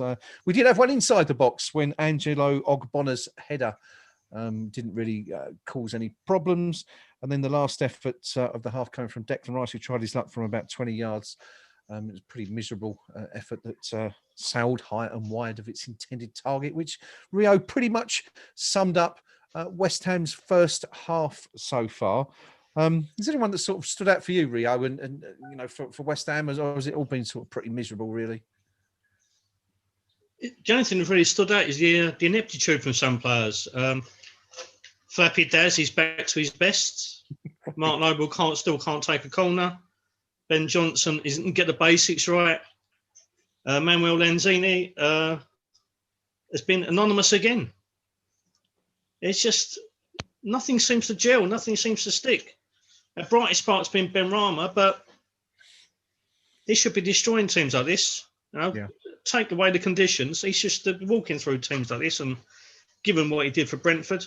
But our brightest spark is still not our brightest spark in terms of intelligence for me. Okay. We should, I guess, use this opportunity to have a look at the forum, at the KUMB.com forum match thread. Everyone was reasonably, let's be honest, we were all predicting a win for West Ham before the game. People not quite so confident now, I'm guessing, but I'd imagine the natives aren't particularly happy on the match thread this evening at halftime. It took a long while for the descent to flow through the ranks. I was quite surprised. And for the first game in 3, no one started what you bloody drinking during the game as a kind of a sideshow to the events on the pitch. Lincoln Hammer 1963. I need to give myself a half-time team talk. I've broken into a terrible form of Tourette's and the cat keeps giving me funny looks. Mr. Subricase, but games where we have lots of possession and territory really show up the lack of technical ability in Antonio. I love him, and without the ball, he looks great because he chases and he's strong and he's physical. But my life, his technique and touch in intricate passages of play is that of a centre-half. Kit the cars book. We're playing exactly like we have 4 wingers on the pitch, which is the case. Lots of side-to-side, run out of ideas and nothing to aim for. We need a real striker to create space and provide a focal point. Junko partner. Doncaster quakes with fear. Simon Hammer's put, Stockport are set up well here. Despite having most of the possession, they've been largely reduced us to shots from outside the box. We need a rethink at half-time. Interesting thing from Floydy Hammer. More proof of just how different Hilaire and Antonio are as strikers. Hilaire scored in the League Cup, but Antonio looks like he's trying to stop a beach ball. And FM God has just put regarding Ben Johnson. Johnson isn't a left back. Ben Rama's on the balls load, but isn't really doing much bar a few shots. But was hoping he might go past a few more players. Yarmo looks like he'd rather be somewhere else. We need to be far quicker. Pass a move. It's far too static. And Noble looks a lot heavier to me. That'd be the Christmas, mate. Does it to all of us. Final one is Chapo 59. We look so pedestrian. Awful first half from us. Totally devoid of invention. We need to get a grip on this game. Well, in the second half, they all think they've got a chance. So there it is. Could have been worse, actually, Rio, couldn't it? I mean, it's not a bad bunch of comments, really. At least no one's sort of having a go at the players just yet. That might change if we see a goal from Stockport. Only because I'm doing the comment. Yeah. Fairly fair and balanced. No vitriol. Yeah, I'm quite enjoying it tonight. It's an easy one to moderate, this one. Yeah, good stuff. Well, let's hope it stays that way. We're seeing the players emerging back on the field. Well, I say that. I say we're actually watching West Ham's players emerge onto the playing surface again. We're just seeing how wet that is as David Moyes trots across the surface like a thoroughbred racehorse. Perhaps not. More like a donkey on Blackpool Beach, perhaps. But what I was going to say there, Gnome, is that the Stockport players have been out for 2 or 3 minutes already. Yeah, and we had the heartening sight of Mike Dean there, stood there getting wet and shivering, which cheered me up no end. Yeah, I'm just looking. I can't see any changes at all to either side. Doesn't look like it. So, yep, we're underway. Yeah. West Ham kept them waiting for a few minutes. Maybe Moyes having a finishing off a few choice words. I have to say, I mean, the pitch is sort of holding up very well considering how dreadful the rain is. But there are little pockets now where we're beginning to see some standing water. They were, forking it at half time. But people saying, "Oh, it's a rubbish pitch." Yeah, you haven't lived. It's considering the conditions, it's a decent pitch.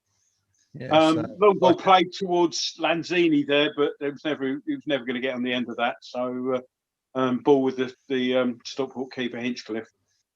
Just taking a look, Pinky, at the options available on the bench to David Moyes, should he choose to introduce some of those subs. Not a great deal of experience out there. Some youngsters in Baptiste, Gnome, Alves, Odabiku, of course, someone who's been very highly spoken of in recent days and weeks.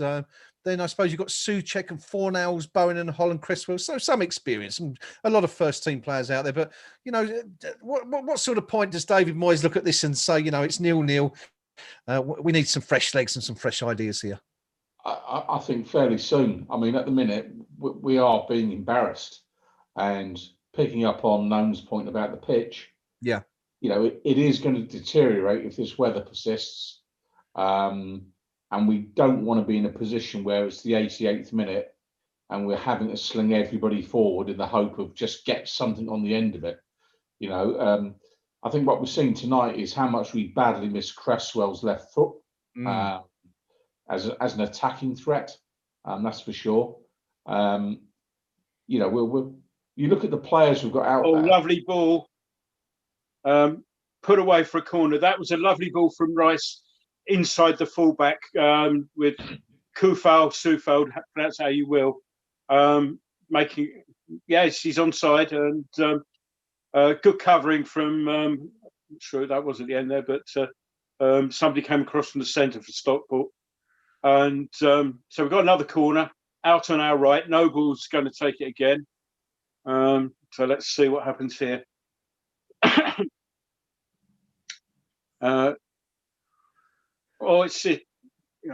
Dawson got a header on it. It's bobbling about, played back out to Noble, plays it back to Rice.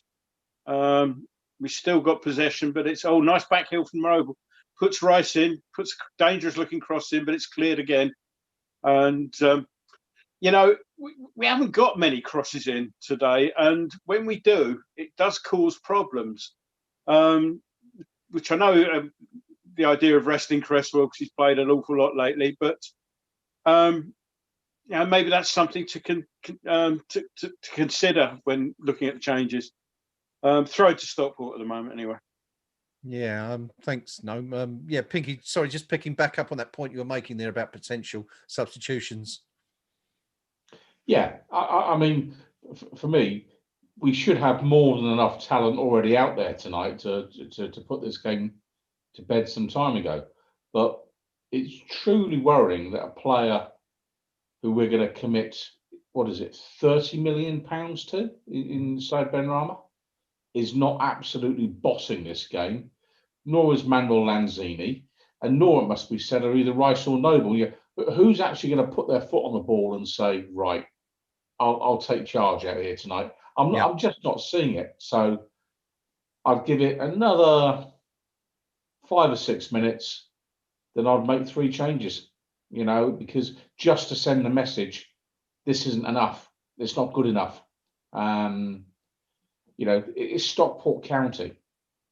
You know, this isn't Liverpool away. This isn't Old Trafford away. It's Stockport County. And, you know, we shouldn't be in a position where we've played 50 minutes. And has their keeper really had much to do? Well, he's certainly not had a save of note to make, has he, so far? That's for sure. Couple of good bits of work there, sort of from West Ham. Declan Rice chasing a lost cause at the opposite end of the pitch. We're talking about work rate and players putting in the effort. And actually, Andrei Yarmolenko is someone who's quite often accused of not doing enough defensively, doing some good work on the right flank to get back there and win a ball. Stockport do have a dangerous, potentially looking free kick here, though, however known. Yeah, Rooney's on the ball at the moment. It's right inside right channel on their right hand side. Plays it in now, and that's Randolph, who not entirely convincingly catches, palms it down and catches it. Again, it's a horrible night for goalkeepers, but I'd have thought he could have caught that one on the full, but no harm done. And we're going forward now with Rice on the right hand side. Yeah, another not entirely convincing. No, go on. Rice gets the cross in. It's very deep, and it's headed clear. Shot comes in from the left. That's sorry, I can't see who that was. Soufal playing the ball in again. It's headed clear, and we're playing those long crosses in from quite deep, though. Something of note: we mentioned the pitch again.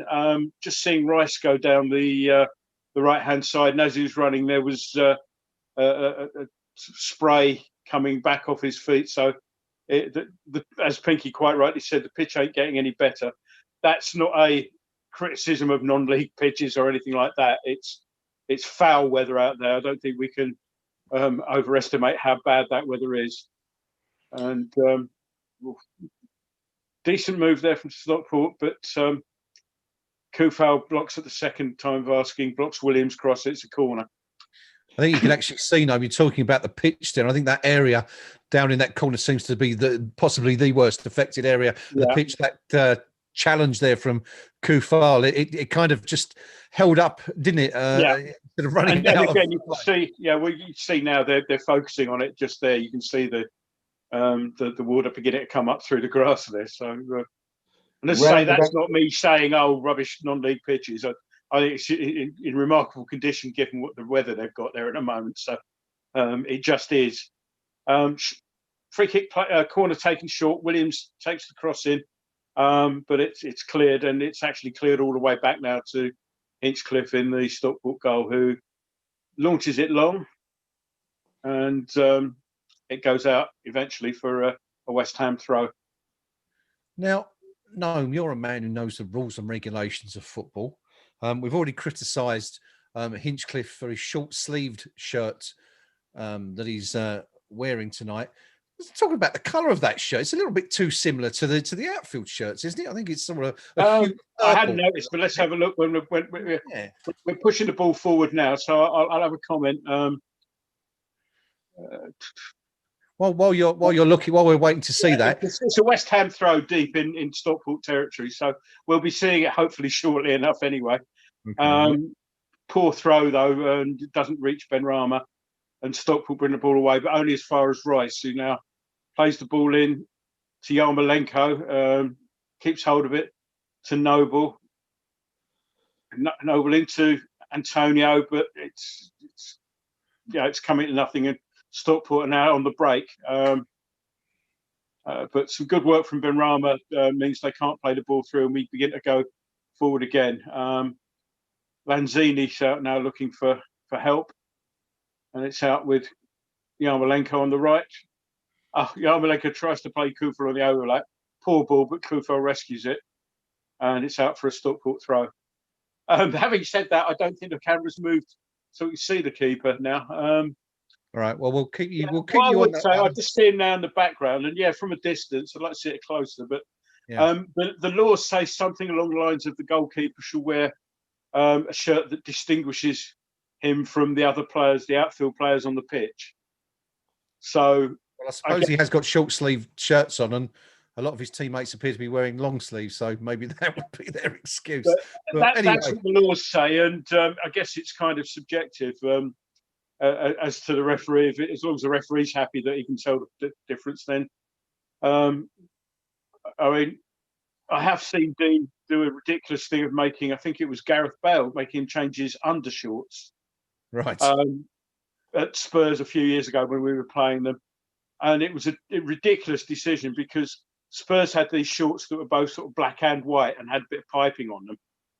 As Soufal tries to get into the box, but forces a throw. But so Bale ran off and changed a pair of white undershorts for a pair of black ones that didn't really distinguish because there was a white sort of stripe at the bottom of the shorts anyway, so it made no difference. But you think, well, I think it was Dean anyway. It's either Dean or Webb or one of those anyway. Okay. So, well, but that's all down to the referee as long as he's happy. I mean, I really don't want to labour the point, but we're just seeing West Ham bursting into the box there, and we're seeing the pitch there. The ball might have gone out for a corner, but it just held up. And this is one of those disaster waiting to happen things where somebody plays a pass that's too short. Yeah. And Rice nearly getting through again, but again, Stockport just get a leg in there at the right time. I was just going to say there, no, and as I said, I don't wish to labour the point, but I'm talking about the goalkeeper shirt being distinctive from that of his teammates. I thought that was also the case with the referee as well, and both the referee and the goalkeeper seem to be wearing very, very similar colour shirts. But anyway, we'll come. Well, that's by the by at the moment because I think we're just making excuses here. Pinky for the way West Ham are playing. 10 minutes of the second half gone. Benrahma got into the box there, trying to keep the ball in, but it picked up a little bit off the water there, and we just saw Benrahma aquaplaning, a desperate attempt to try and keep the ball in, and collides with the advertising board. No harm done. Goal kick. I think he was just going for a dip there. Actually, he didn't look as if he wanted to get near the ball. I think he just thought he'd go for a swim. Pinky. 10 minutes gone. See one of those little signs where there's no running or bombing or petting or no petting. Yeah. 11 minutes gone in this second half. Still 0-0. Pinky. We must be getting close to a substitution now, you'd think. You'd have to think so because this just isn't happening. And, the longer it goes on, you'll see the confidence grow in the Stockport players because, they'll look at it and go, if we can get to 80 minutes gone, all square, we've then got two options. Hang on in for the penalties or nick something from a set piece in the last minute. And West Ham won't get they'll have no time to come and get something back. So the clock is absolutely counting against us here. And I just wonder if our players saw the draw for the next round before they went out tonight and thought, well, what's the point in winning tonight? Because you know what? We can see what's ahead of us. Almost that kind of mentality. We've just not been at it tonight at all. Now Rice is tearing forward at the minute, carrying the ball 50, 60, 70 yards. and it all breaks down. Stockport got enough men back. What's he done here? Ooh. He's given a handball against the West Ham player, which looked a little harsh. Good run from Rice, you know. Good storming run, but just runs into traffic here. Yeah, I mean, it kind of almost reminds me a little bit, Pinky, of that famous photo of Diego Maradona against the Belgian team in the, I think it was the 1986 World Cup, you know, where there's like 7 or 8 opponents up against him. Just a blue wall for Rice, nowhere to go there. And credit Stockport, Yeah, you know, because, you know, they're getting up and down the pitch, they're putting in the work rate. I just wonder, will that count against them the last 5 or 10 minutes? You know, we shall see, but they've not used any subs yet either. So in terms of will fresh legs win it, not convinced tonight, but the pitch is now approaching dreadful condition, really. There's a lot of dodgy areas on it, and that's something that Moyes is going to have to factor into whatever subs he makes, because I'm no longer convinced that it's a night for silky passing football. It is hoof it forward and make something happen. You know, where is Ian Pearce when you need him to go up top? You know, but that's what we're approaching. You know.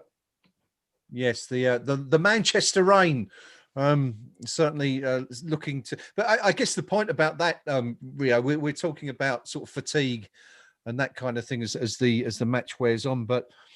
You know, you think that would also come into play, wouldn't it? I mean, playing on a surface like this, we're just seeing a couple of potential substitutes warming up now for Stockport. But yeah, Rio, the point I'm making there that, you know, we've talked about potential fatigue for both teams, but more so Stockport not having seen a lot of the ball. But, you know, these conditions don't help, do they? And you just wonder if that might affect Stockport more, being, well, you supposedly less fit than sort of Premier League athletes as the game wears on. Yeah, absolutely. It's one of them classic cup ties, isn't it? Before the game, we looked at our side and thought we were going to actually sail through this. The only way we're going to sail through this now is we actually get an actual boat to sail through it, because we're making, dare I say it, heavy weather of this. It's been... He's on a roll tonight, folks. He's on a roll tonight. No, it's... They say, like, obviously conditions can play a major factor. Yeah. This has got cup upset written all over it, and yeah. The longer this weather continues, the longer we sit like settled back and struggle to break them down and look ponderous and. I mean, sorry, I've just watched Lanzini play a 40-yard crossfield ball to the corner flag, with nobody out there to play it to, or what? Well, anyone within 30 yards of it. You know, it was. I'll play it out there in case there's somebody who has gone out there. Stockport about to make a change. Look at your notes. And it's Bennett is coming on for. I didn't see the number there. Jennings, I think, is it? It's Reed, yeah. Reed it is. Sorry. Who's their top scorer? So clearly they're more worried about their next league match, giving Reed a bit of a break. The first substitution of the game coming in the 62nd minute. We thought West Ham might have made one by now, but Jim Gannon, the first to blink as far as the managers goes, bringing on Bennett for Reed. As the conditions, as we say, begin to get more and more treacherous. Gnome, looking at the players there, I've got to say that the one West Ham player that's really impressing me so far in this second half, someone we talked about a few minutes ago, Declan Rice, looking a cut above pretty much anyone else out there on the pitch so far tonight. He's looking like, you know, he gets the ball as Soufal tries to get across it. Yeah, he's getting the ball and he's actually sort of storming forward with it, rather than always looking to lay it off. Which we just saw, as you mentioned, there was one run there where he had 4 or 5 sort of in his wake, almost literally with that pitch. And so, yeah, I mean, good to see he's on the ball again now. So nice little curling cross in there, but nobody's read it and it's gone out for a goal kick. What do we Yeah, make? I mean, he's- the player Gnome, sorry, the ball was curled into them. Mikhail Antonius, we're just seeing who's that? Is that Bowen. Jared Bowen about to come on by the looks of it, West Ham? Mikhail Antonio, pretty damn quiet tonight, isn't he? He is, yeah. Again, it's his first start since the since November. Is I think that when he tweaked his. Well, he came on. He had that start, and he had 45 minutes, which were in the end optimistic, and we didn't see him again for a few more weeks. So Yeah. He has been very, very quiet. But yeah, the ball's not been played. We normally get the ball played into those channels where he makes things happen, but it's not been that sort of game. We've been, we've been trying to break them down, and again, he's not really seen anything of it. So just watching Stockport play the ball out wide now, but Johnson's equal to that. Ben Rama wins that back despite a poor touch. But Stockport now beginning to come forward as the ball comes down. Well, not clever cutback. Good block though. That's a free kick to West Ham. We'll take that away. Good shot. It was Jennings, wasn't it? Connor Jennings, number 10. I think Dawson with the block, wasn't it? There, very important block actually. Very, very, very clever cutback from Stockport there to Jennings. Because everyone was expecting a low hard cross across the goal, and Jennings had halted his run and had the space to get the shot in, so it was well blocked by Dawson. But I think that's the first time they've looked worrying. Really, that was definitely. Yarmolenko on the ball now, and Lanzini trying again to make things happen, but he's got two on him. And Ben Rama's got the ball. He's twisting and turning, but again, this is all sort of by the centre circle. Plays a decent-looking ball out towards Soufal, which is headed away for a throw-in. But we want Ben Rama to be causing problems a little bit further up the pitch, as I said at half-time. And he's winning the ball there, and he's sort of doing a twist and a turn. Then he looks up, and he's still 50 yards from goal. A little sign of frustration as well, perhaps there from Ben Rama. We saw him, as you said, they had the ball, and he kind of raised his arm as if to say, "Where are you? Make yourself available. Give me someone to pass to." Yeah, absolutely. So maybe that's something that's beginning to creep into two of our players. We touched Rio. We touched on the substitutes. It looks like Jared Bowen was warming up. We saw also. Who was it? Who else? Ben Ramos just lost the ball there in. Advantage played there as Stockport go down there. Mike Dean might want to have a quiet word with. I'm not sure who put in that attempt at tackle. And Randolph gathers the cross, and that's all right. But a sliding attempt at a challenge there as Ben Rama got caught in possession. But we're going forward now, and Stockport haven't got. Oh, that's a terrible ball behind. Sorry, that was behind. Lanzini's been on the drink, I think, at half time, looking at that. But I was just going to say there, just keep an eye on this because Stockport are looking to attack on the left. And some good blocking there, but Stockport looking a little bit sort of threatening when they get into the box now, which they didn't really do in the first half. But that's twice now they've got into positions where you're thinking sort of hearts in a mouth a little bit. West Ham beginning to look a little bit all at sea, to continue the nautical theme that's beginning to emerge in this second half, thanks to Rio. Rio, I was just going to say, we're looking at substitutions. Jared Bowen and Thomas Souček warming up there. We saw a few minutes ago, looking as if they're about to come on. Does that sort of give us some indication, perhaps, of the way David Moyes is going to play this last 23 or 24 minutes? It's not a game for playing the ball on the deck, is it? Perhaps we're looking to get the ball out wide and just sling a few over for Big Thomas to get on the end of, which is seen him come on now, actually. Yarmolenko is going off for Bowen, and we've got Souček coming on as well. We'll find out who for in a minute. And Lanzini, Souček on for Lanzini. So those are the changes. Rio? Yeah, that makes sense, doesn't it? Because Bowen can not only offer a bit of industry, but his delivery is so much better than what we've seen tonight. And he's been a big source of our goals from set pieces this season. It wouldn't surprise me if Aaron Cresswell come on and augment that as well. Yeah. Well, 2 out of the 3 subs for West Ham made there. 23 minutes to go, about roughly the time. Pinky, I think you sort of said we were going to make those changes. Yeah, and dare I say, almost a few minutes overdue, because we're giving Stockport hope here. That we're now descending into a game where all they're going to try and do is just stick it into our box and hope somebody gets on the end of it. And it's not where you want to be. Dare I say it, a single goal is going to decide this game. It's one of those. And with 20 minutes left, Stockport will be looking at us going, nervous yet, West Ham, are you? Nervous? You sure you want to take it to penalties? And I'm not sure we are. I think you can actually see it's quite visible on the touchline there. We just saw the cameras pan to Jim Gannon and his bench, and sort of the sense of not expectancy, but they seem a lot more confident, perhaps, that they could do something here, Rio, than they might have done an hour or so ago. As Pinky says, as time pushes on, you sort of think Stockport must be fancying this one now. Absolutely. I mean, and why wouldn't you? We've offered nothing. Now, we've had the lion's share of possession. What have we actually created? It's been very little in terms of real clear-cut opportunities. I don't think their keepers had a save to make.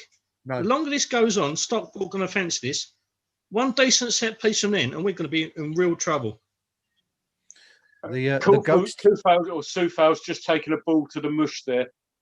Painful enough, but nothing to worry about. And that looks like Cresswell, who's beginning to take his anorak off. He's probably got a suit on underneath that or something, so it'll take a little while for me to get changed. Yeah. Well, he might need a wetsuit the way that this is going out there. I don't know about a suit of armour, but 20 minutes to go, and we're all beginning to get a little bit worried now, team. I think, aren't we? It's not looking like the cruise to the 4th round that we thought it might be. Well, it's all the things that go against the so-called top teams. A waterlogged pitch having developed throughout the last hour or so. Cutting up badly enough that you can no longer play a passing game on it to any great extent. Having to put on Souček, who, let's see if we can guess what the tactic's going to be, kind of thing. It all smells a bit desperate, and ponderous, and Noble turning back towards his own goal, to Bonner, to Dawson, and I'm looking at Stockport, and they've got, solid banks of players, well disciplined, well organised, and have we got the nous to unpick it? I'm not so sure we do. Do we get paid extra money if we take it to extra time penalties?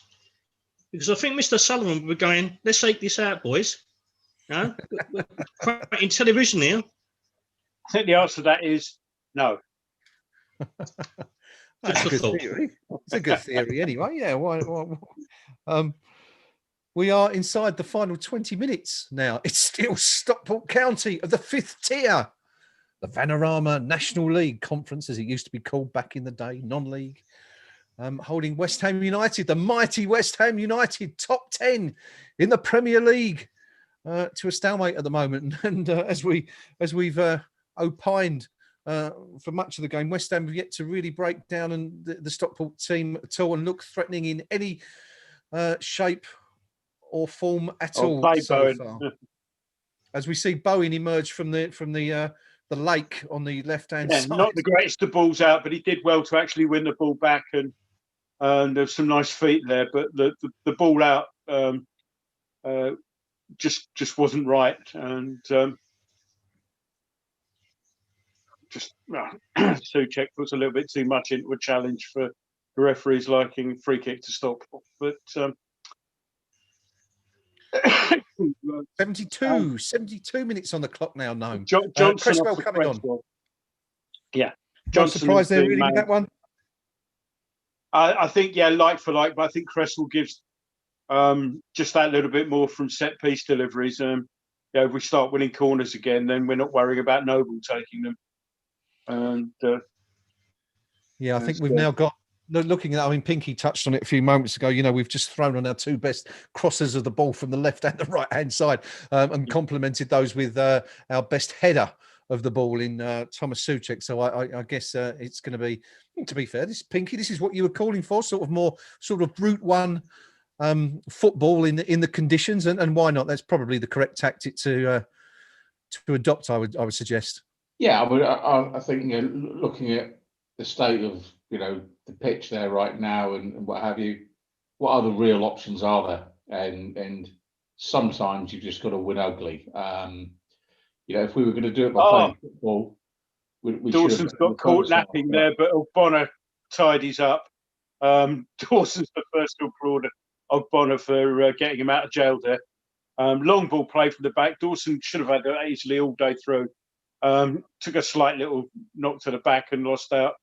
But Ogbonna just came in, and it was, remember the old John Smith's ad where you just lump it up the pitch and go have it? That was Ogbonna, only probably in Italian. We were talking about that. We were just about to talk about that, Pinky, about the long ball. And I think Bonner saw someone in Rosehead at the back there.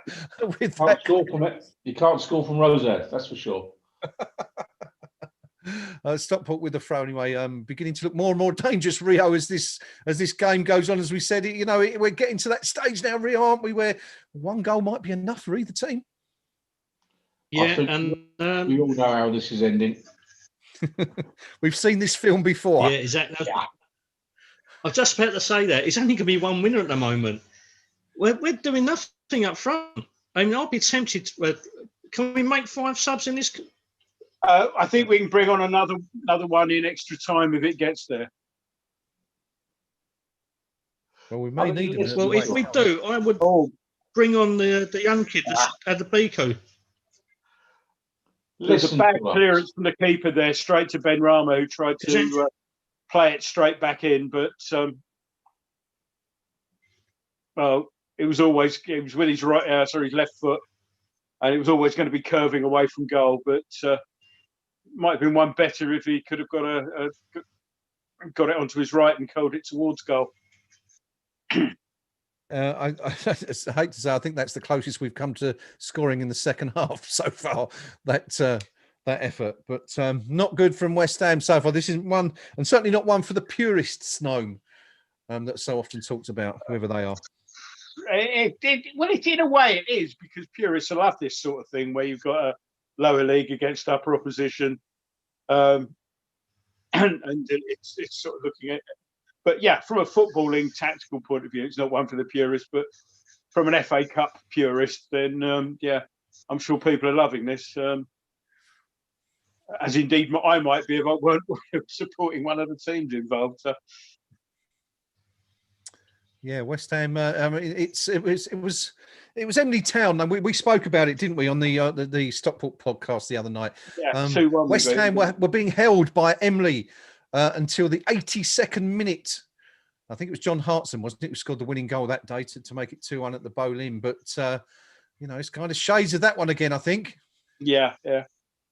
Although to be fair, Stockport are a better side than I think Emily. I think they're higher up in the system than Emily were at the time. So I think my Sunday League team were higher up in the system than Emily were at that time. To be fair, it was a shocking day, wasn't it? That particular Saturday. We're seeing West Ham come forward anyway. Noble looking to work something here, but again, look at the banks of Pinky. You mentioned it. The 2 banks of 4. That, you know, it's sort of, you know, basic defending from the football manual, but it's working really effectively for the Hatters out there tonight.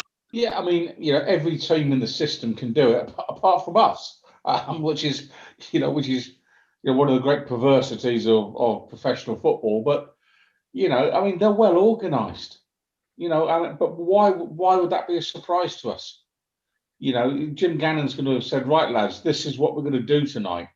Trust me, you know, I've got a lot of experience, and if you do what I say, we could actually box West Ham in here a bit and put them in a position where, with, you know, pretty much 10 minutes to go, panic will set in. And you look at David Moyes on the touchline next time they put the camera on him. He looks a nervous man. Yes, that Benny hat he's wearing seems to be slipping more and more over his eyes as the game goes on. We have less than 15 minutes to go now, and it's still Stockport County 0, West Ham United 0. West Ham really struggling to make any sort of inroads in this second. I'm still enjoying the lion's share of possession, 63% to Stockport's 37 as we write. 10 shots West Ham have mustered in this match so far. How many on target? One shot on target in nearly 80 minutes against a non-league team. And Rio, that really, all joking aside, that's just not good enough, is it? It's so typically us, though, isn't it? We joke about all the bloody time, but what other team would repeatedly come up with performances like this against low league opposition on such a predictably rotational basis? When Terry Brand answered that question in that meeting a few years ago, it was our turn. Yeah. Well, it's always our bloody turn when it comes to playing low league opposition in the cup, isn't it? When we always fail. There was just a bit of a sort of half chance there. Ball was sliced up into the air by a Stockport defender. Goalkeeper came out to punch and did a bit of a Randolph stroke Roberto, and but the Stockport managed to clear it. But it was an interesting 2 or 3 seconds there, put it that way. Yeah. Maybe that's our best chance, Gnome, a fumble or a mistake, by their goalkeeper or something like that in these treacherous conditions. I think they've credited that as an attempt. We're now in double figures on attempts with only the one on target, which is the only effort on target in the whole game so far, because Stockport haven't actually, none of their 4 attempts were on target as well. So still probing away, and Ben Rama again is... This game explains the magic of the cup, because there's some kind of magic going on that we're still bloody watching it. I mean, it's dire. Yes, the devil's hands are all over this one. It's black magic, I'd say. I guess given the kits we're wearing out there, but we are in the final 10 minutes anyway. Pinky, and where's this goal going to come from? It's going to come from a Declan Rice screamer, from 20 yards. And he's then going to go and throw himself into whatever they call that stand there at the Stockport end. It's coming, it'll be something of that ilk, because we haven't deserved anything tonight. Dreadful camera work from BT there as we played the ball in. Noble went on a run and into the box, and Cresswell actually, I think, played the ball into the box.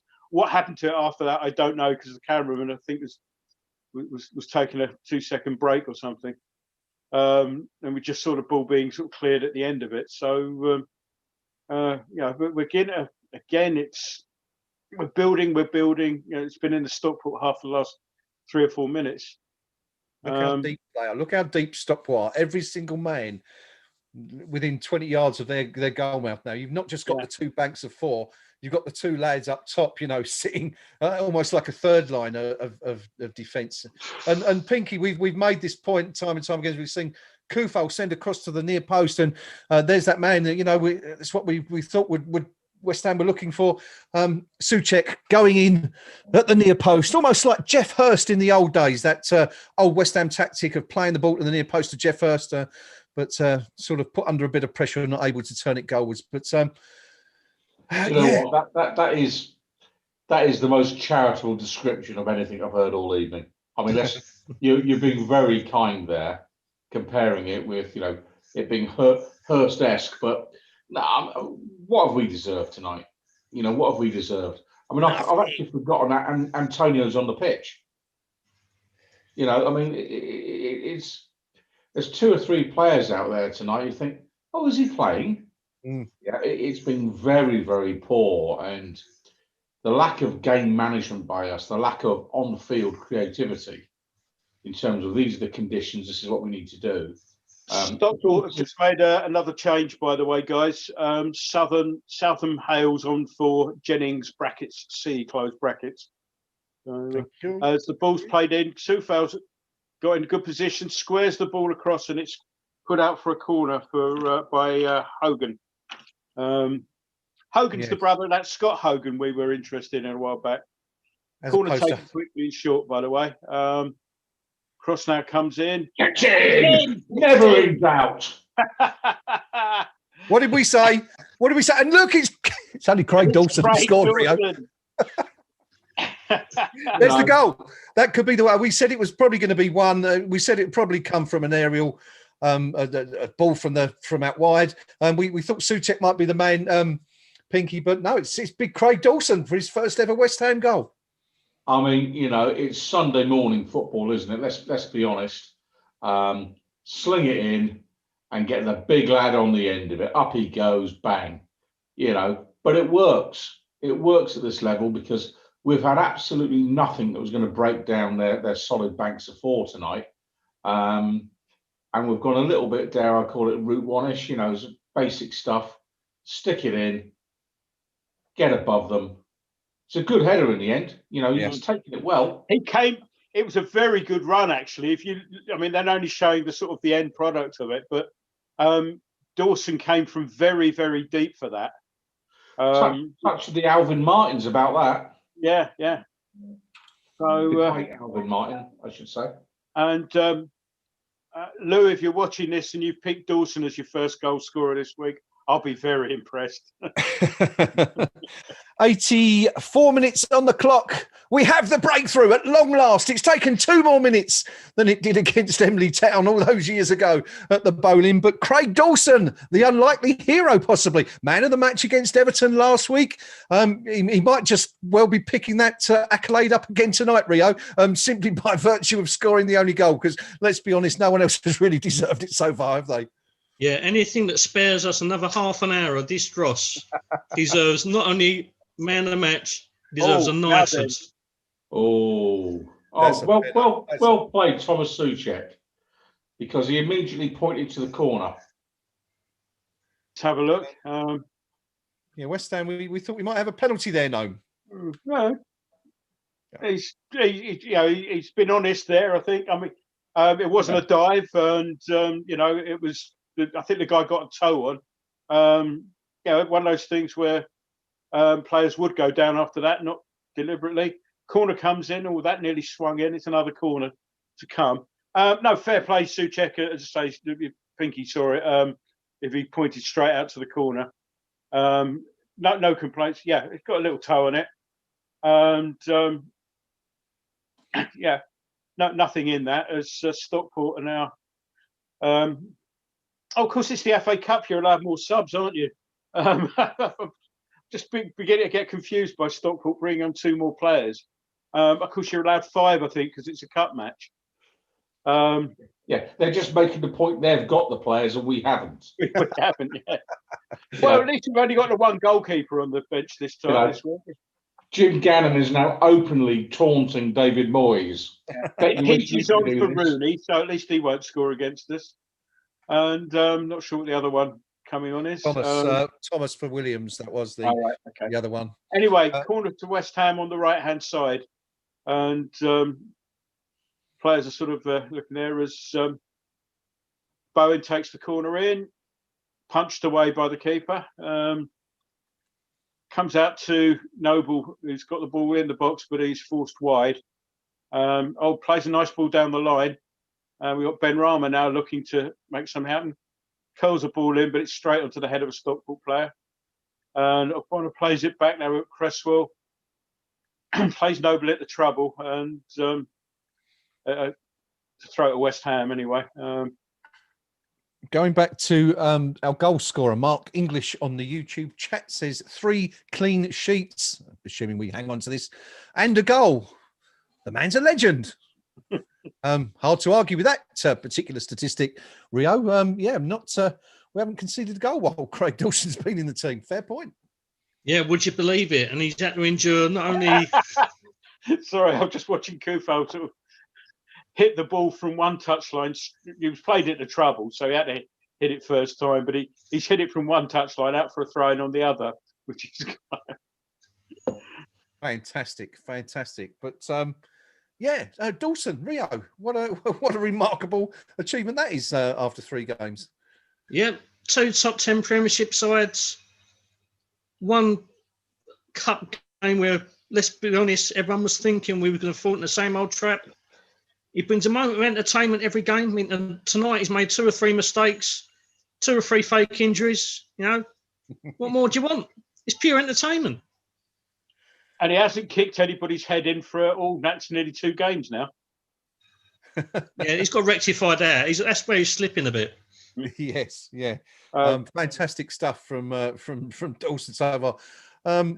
Pinky, this is time's almost up now. We're inside the last 2 minutes. I don't think I'm sort of tempting fate here by saying you'd expect West Ham to see this one out now.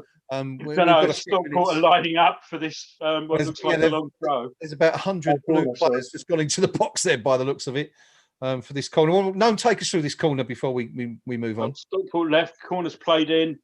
Doesn't beat, it's just like a noble corner. Doesn't beat the first man. What a waste. And the ball's up in the air. They've got the ball on the edge of the box. West Ham doing defending in numbers now at the moment. It's out on the left. It's played back. Stockport keeping hold of the ball, but it's gone all the way back to the halfway line now. So the immediate danger's gone. Played long and diagonal, but walloped away. And well, it's getting sort of desperate hours now for Stockport. They're having to actually come out of their shells a little bit more than they were. Good looking ball though into the box there. But again, I think the pitch had a little bit to do with that. They tried to play the ball inside the box and it held up, and I think Cresswell came over to clear that out for a throw.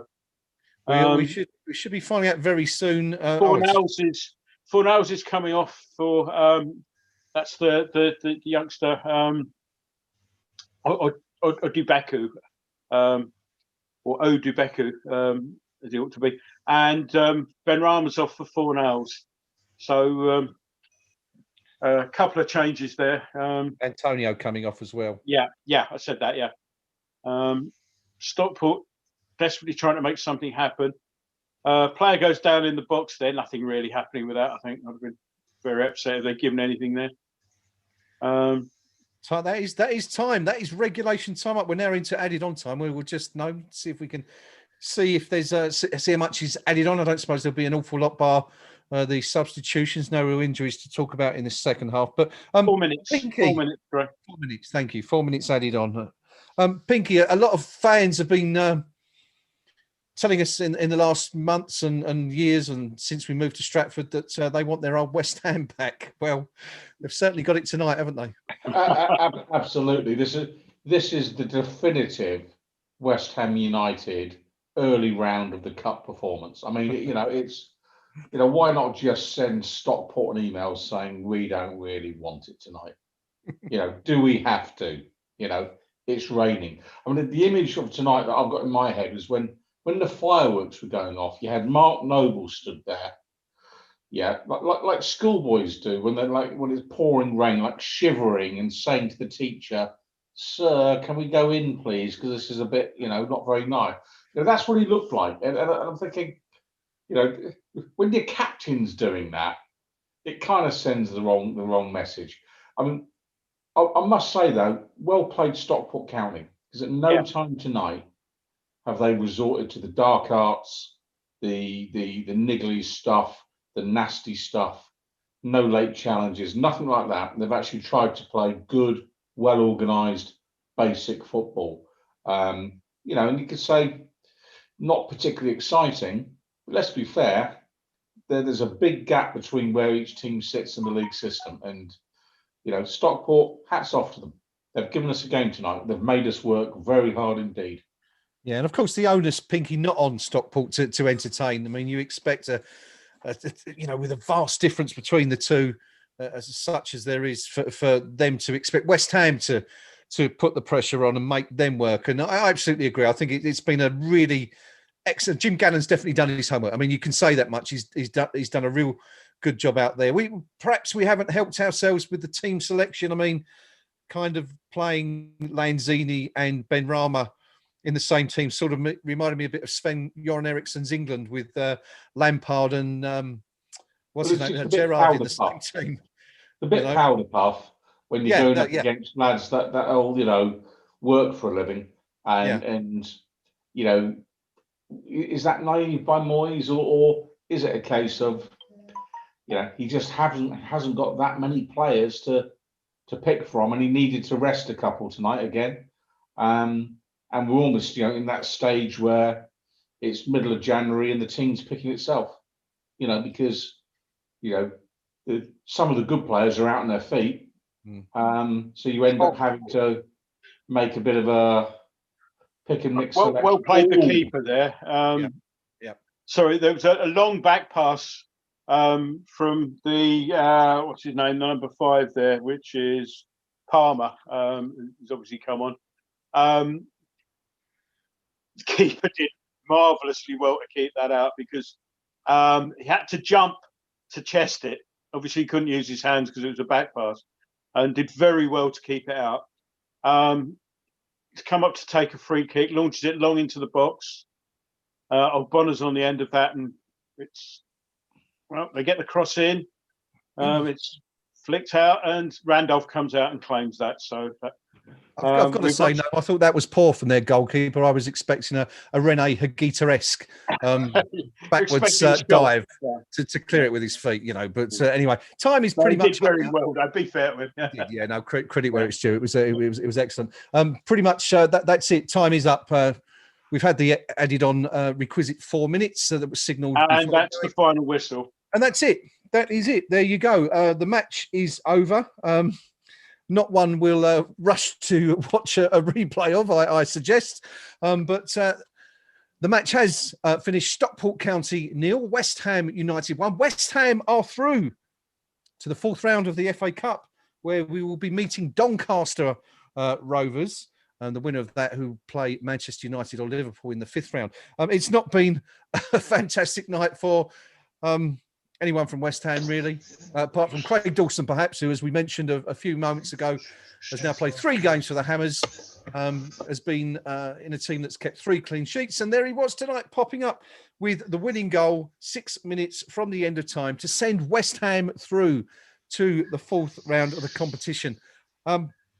Huge credit, I think, to Jim Gannon and his team of non-leaguers for a really superb defensive performance. West Ham struggled, it's fair to say, from the opening minute to find any roads into the Stockport penalty box. I mean, look at the stats. The stats say it all.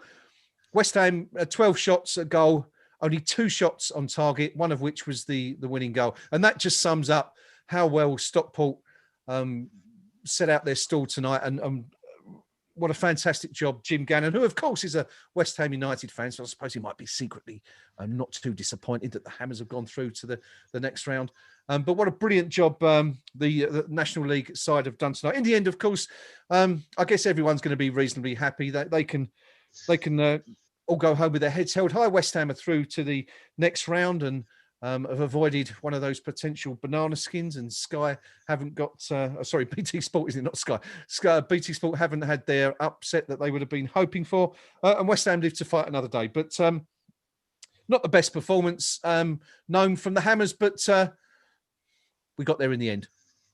Yeah, I'm just watching the pictures at the moment. And I mean, given how filthy the weather is out there, everybody's been made to wait outside. I think it's a bit like playing over Hackney Marshes or Wanstead Flat. Who's got the key to the changing room?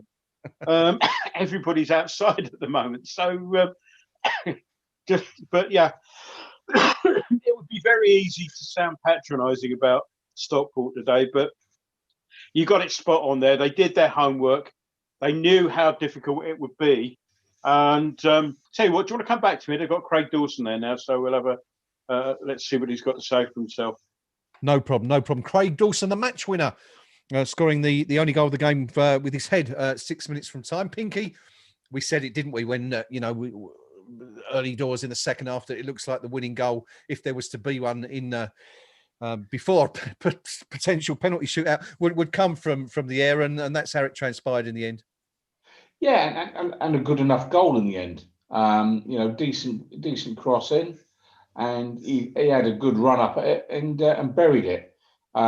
sometimes you've just got to play the conditions, you know, and any suggestion that after, you know, 70 odd minutes of torrential rain where the ball was struggling to roll on the field, the pitch had cut up quite badly, give up trying to play football on that. You know, that isn't a night for Ben Rama and Lanzini. That is get the ball in the air and get your head on it. And so, yeah, at the death, dare I say it, we picked the right tactic. Good goal by Dawson, but we made really hard work of that tonight. And what it really points to is the paucity of options that the manager has now in the squad. You know, and if the rumours that we are desperately trying to start about Diop are true, the rumours that we've heard about Diop are true, you know, dare I say it, another player could be on his way out of the club. And it just begs the question, how deep is the financial hole that the club is in at the minute? That we seem to be, you know, it's not quite a fire sale, but that was a huge loss on Seb Haller that we've made. And you look at, you know, Anderson, there's no money coming back on him. And Diop, you'd almost have to say, if someone's bidding, please at least let it be at a profit.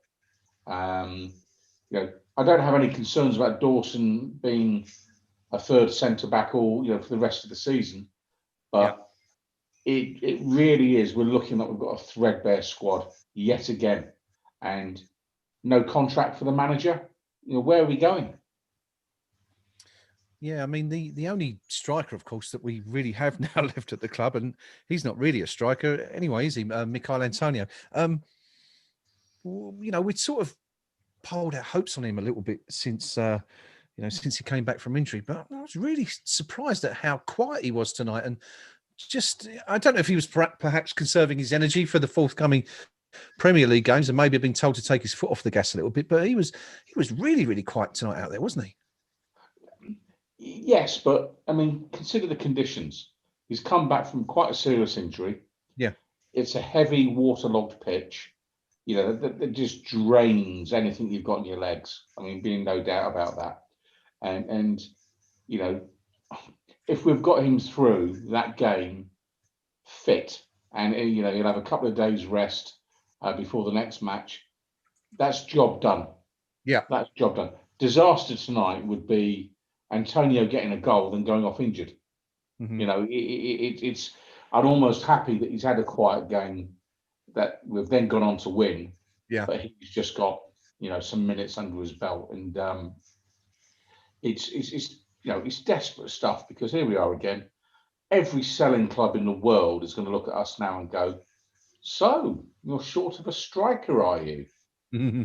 Did we say 30 million?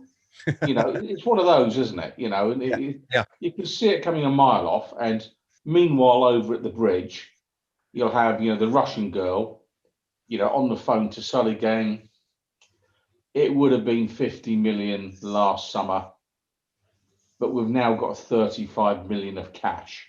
Do you want it?" You can see it coming. Yes, a reference, I presume, to Declan Rice rather than someone like Mark Noble, who I think that's captained a fair assumption. Yeah, who led the side tonight, skippering the team. Was that his first captaincy game he's captained this season? I'm not sure, but anyway, the club captain back in the side tonight. Rio, 1-0. We got there in the end, didn't we? We were getting increasingly concerned as time pushed on, but cometh the hour, cometh the man. Craig Dawson, there he was with that big napper of his, surviving an early fake injury scare once again to rise like a dumpster at the far post and nod us through to the fourth round. Yeah, and fair play to him. Like, as I said, thank you, Craig, for sparing us half an hour of absolute misery and depression of watching extra time.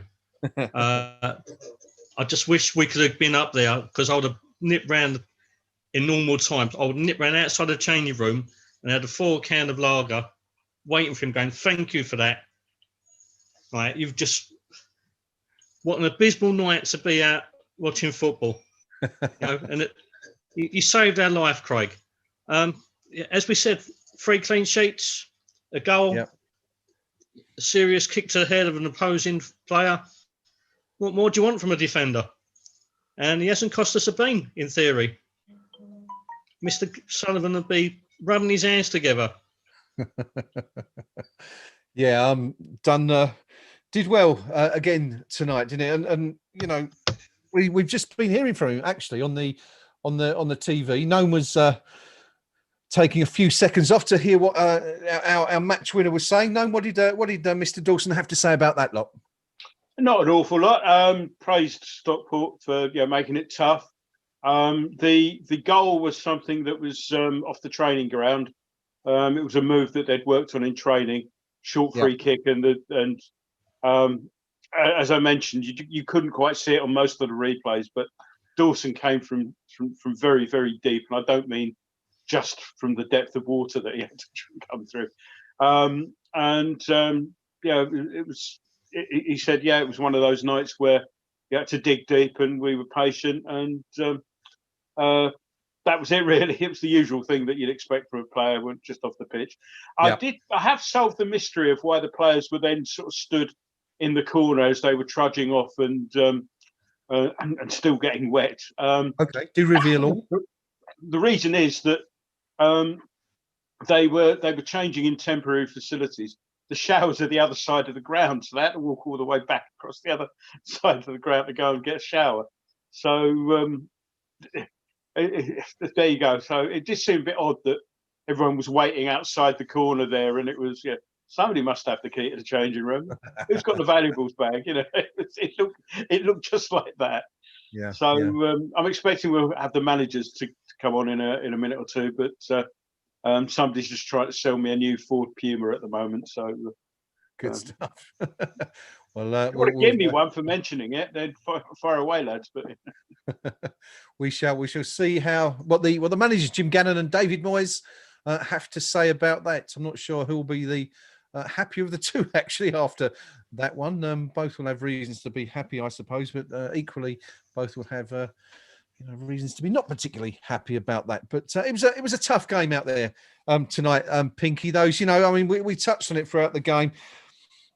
The conditions, it was treacherous playing out there. We saw Said Benrahma almost disappear as he aquaplaned across the turf in the second half there. The ball was standing up in the mud, kind of like the way it would used to in a Sunday league game over the local wreck. It was like rolling back the clock. West Ham's performance was like one of those from 30 years ago. The sort of football we don't really see an awful lot in the Premier League these days. No, we're spoiled, aren't we? Because even in, that rainfall, a Premier League pitch would be decent enough to cope with it. At this level, they haven't got quite as much money to invest in the pitch technology, and this is what you get. But I've got to make the obvious point. It was the same for both teams. Yeah. And Stockport had a plan. I'm not convinced we did until near the death, when it was okay. Let's do something a little bit different. I think for an hour in that game tonight, we looked pretty clueless. At any stage did we have the Stockport defence really stretched? Did we have them all going, crikey, that was a near miss? Nothing like that. They had, they'd have had more nervous nights, turning up at the pub thinking it's their round next. It's just, we had nothing that was going to unlock their 2 banks of 4. This was basic lower league defensive stuff. We've seen teams do it against us season after season, decade after decade. And where was our plan?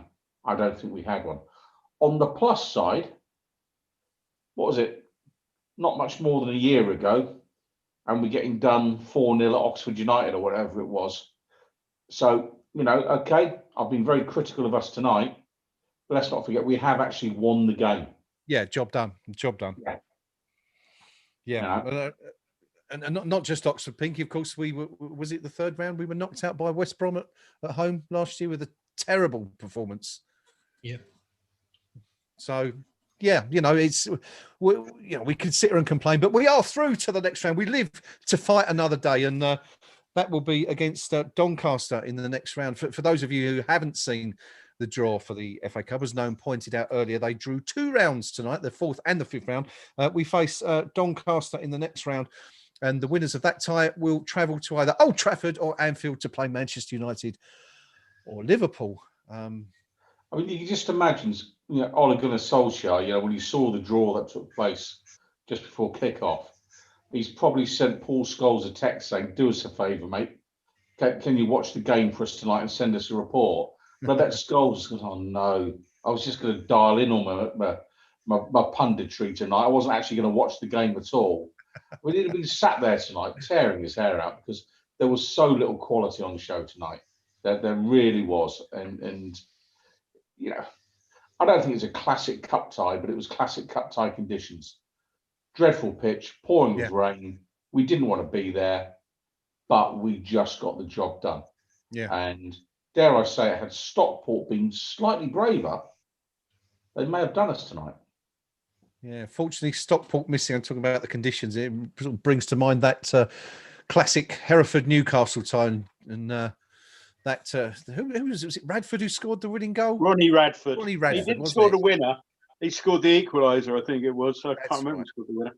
Right. Anyway, Gannon's on at the moment, so come back to me. We'll come back to you in just a moment. On the YouTube, we're going to go to the KUMB.com match thread to see what our fellow Hammers fans are making of that performance in just a moment with Rio. Before I do that, just want to point out a post from Elaine Nelson on the YouTube chat. And Elaine says, "I've been told I'll be listening to you chaps from now on while the other half watches on TV. This match and Everton now both wins. Apologies for only 1 goal each in both matches." Well, I guess, Elaine, if you can bring us that continued luck, then stay with us forevermore. Craig Dawson, of course, also another lucky omen. And talking about Craig Dawson, and let us know who you think was your man in the match tonight. I guess, as I said, by dint of scoring the only goal of the game in a pretty drab encounter, he's going to take a lot of your nominations tonight. But Rio, yes, over to you, sir. The KUMB.com forum match thread. It's finished 1-0. West Ham have won again, back-to-back wins. Quite a different one from that one at Everton. But what are the fans making of it? There's lots of use of the words banana skin, surprisingly enough. And there's a lot of sighs of relief flying about. SpongeBob's Pants has put, "Today has confirmed a few things for me. We really struggle and will continue to struggle against teams who sit deep and protect their defence. We aren't cute enough to break teams down. We really need a class central midfield playmaker who's able to put in slide rule passes. We definitely need another striker. It's going to take Mickey time to get up to speed, and we just can't rely on him anyway. Stonehammer, really good win. Craig Dawson was his man of the match. He's been there when we needed him. Felt this is a big opportunity missed by both Benrahma and Lanzini. Neither of them did much. Ogbonna, as always, class. I actually thought Noble had their best chance of a goal. Possession game is his game, and he plays some really nice passes. Billy Bond's boots. Well done to Leicester. You know full well with Salford how hard it can be. Stuck in now, kept it in poor conditions. It reminded me so much of the old days of proper football. Oggy was class again. We definitely need a striker or two. 2 is too much for Antonio. Yarmo by thanks for the goal against Chelsea. Irons. The sort of banana skin fixture that West Ham of old would probably have lost. Absolutely atrocious conditions. The pitch was a mud bath. Poor game to watch, but we're 1 and we're through. On to the next one. Believer, we're through. It was tough, and credit to Stockport as they nullified and frustrated us fantastically. Yes, we made a move a little bit at times, but we stuck at it and got a win. The conditions and pitch were the same for both teams, but nobody can say that barring us, we would have been desperate for us to lose. On to a home tie, which hopefully we can win. Then it will be against the Sky favourite. The crucial thing being no support, so an even tie, apart from the officials. And Craig 2609 has put, that was a slog to watch. Conditions really atrocious, and hopefully 90 minutes on that pitch doesn't set Big Mac's hamstrings back. Our creative players really didn't get going. but the sooner we ship out Yarmolenko, the better. He's such a frustrating player. So not a lot of love for Yarmo tonight, and not a lot of love for the conditions out there. Man of the match, Rio. Not really a great selection to choose from, really, from what we saw out there. Who would you go with? There's only 2 candidates for me, and it's shocking to say that player gets a non-league side, both centre backs. Obviously, Craig Dawson for the goal, but I thought Ogbonna wins it for me. Just what, again, he was exemplary. I hate to mention it again, but the conditions really were atrocious. Didn't suit playing out from the back, but he did all the simple things right, marshalled the defence quite well, and yeah, for me, yet again, he's been a shining light tonight. Okay, good stuff. Pinky, would you go along with that, or have you got someone else in mind? No, I'd go with Ogbonna tonight. Again, it's his consistency that's set him apart this season. That he is one of the names that is mentioned every single week for man of the match. Which you go back a year or so, that wouldn't have been the case. Maybe 18 months. So he's certainly found a way of playing with either Balbrena or with Dawson. So yeah, Oggy tonight for my money. Had a good game. Okay, good stuff. And then we'll come to you on Jim Gannon shortly. But before we do that, who would you have as your man of the match? I'll make it a clean sweep for Oggy from the 3 of us. Dawson, a close second, shall we say? But there was one point where Dawson got caught out a little bit, and whereas Ogbonna sort of came in and tied it up, and it was the have it moment, as we called it at the time, and the no nonsense. As I say, I mean, tough conditions, didn't put a foot wrong. I mean, Randolph saves. Did he have many to make? I mean, the self-inflicted punch, but by and large, everything was when Stockport did attack us. Everything was blocked in front of. Randolph was well protected by both Ogbonna and Dawson. So Ogbonna. Okay, I'm going to go slightly against the grain. I'm going to go for Declan Rice because I think we mentioned it a couple of times in the second half. When we were sort of looking really laboured and struggling to find, that final pass or even sort of look dangerous in any sense, you sort of felt that Declan Rice was the one outstanding candidate on that pitch to do something. And, he worked like a Trojan, as he always does, irrespective of the opposition, whether it's Liverpool or Stockport. He was working very hard, putting some good challenges. We spoke about that run he had, Pinky, when he was found himself up against 5 or 6 opponents in the end, and that was the only way they could sort of stop him. So I think really, it was a game very short on sort of class and quality. I think for that, I think Declan Rice really stood out for me during the match as the only player who sort of looked a top quality, shall we say, and likely to do something. But 3 out of 4 shouts going to Angelo Ogbonna, who, it's got to be said, has had a fantastic season this year, at the heart of that defence, holding it together pretty much since the start of the season. Gnome, Jim Gannon, the Stockport manager, has been speaking on BT Sports. What did he have to say? Again, much as one might expect, very, very pleased with the performance. In fact, he said almost slightly disappointed that they didn't actually make more of bring more to the game in terms of an attacking force. So there are a couple of occasions where they got into good positions and didn't work the goalkeeper. And he said, I really don't want to take anything away from us. He said, it says a hell of a lot of how we've come for the last couple of years, that we're now slightly disappointed we didn't do slightly better against the Premier League team.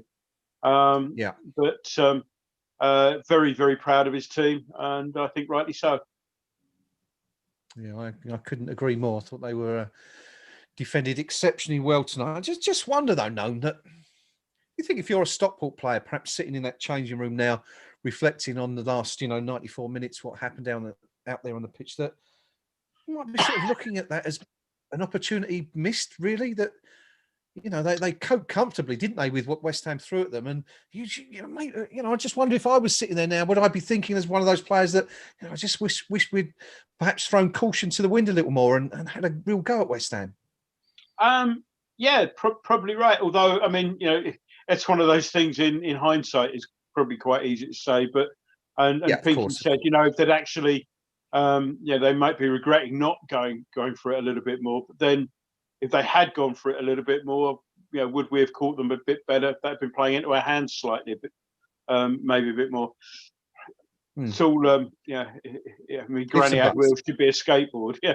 But yeah, it's as I say, they're probably sitting there thinking, you know, one or two sort of half chances they had. You know, if only I'd done that, or if only I'd done that. But it's yeah, as I say, they can probably sit there being proud of each other. As I say, they had a plan, they stuck to it very well, and yeah, so quite sure what's happening here. Full credit. So I was just hoping, I was expecting us to go over to David Moyes, but for some reason the programme seems to have changed, and we've got, the programme's finished and they haven't got to Moyes at all.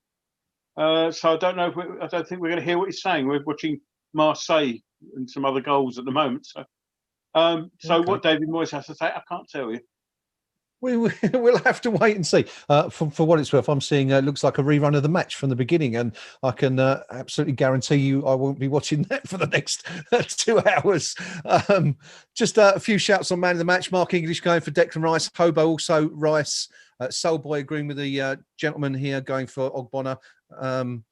But also saying that Declan was strong and assertive and played a good game. Let us know what you thought, who you felt was the best player for West Ham out on that pitch tonight on the YouTube chat or on the KUMB.com forum match thread, which is reasonably busy, I think, right now after that game. We'll go to Rio again in just a moment just to see if there's any new, really interesting posts cropping up on there. That's that. West Ham are through to the 4th round of the FA Cup. It's back to the Premier League this Saturday.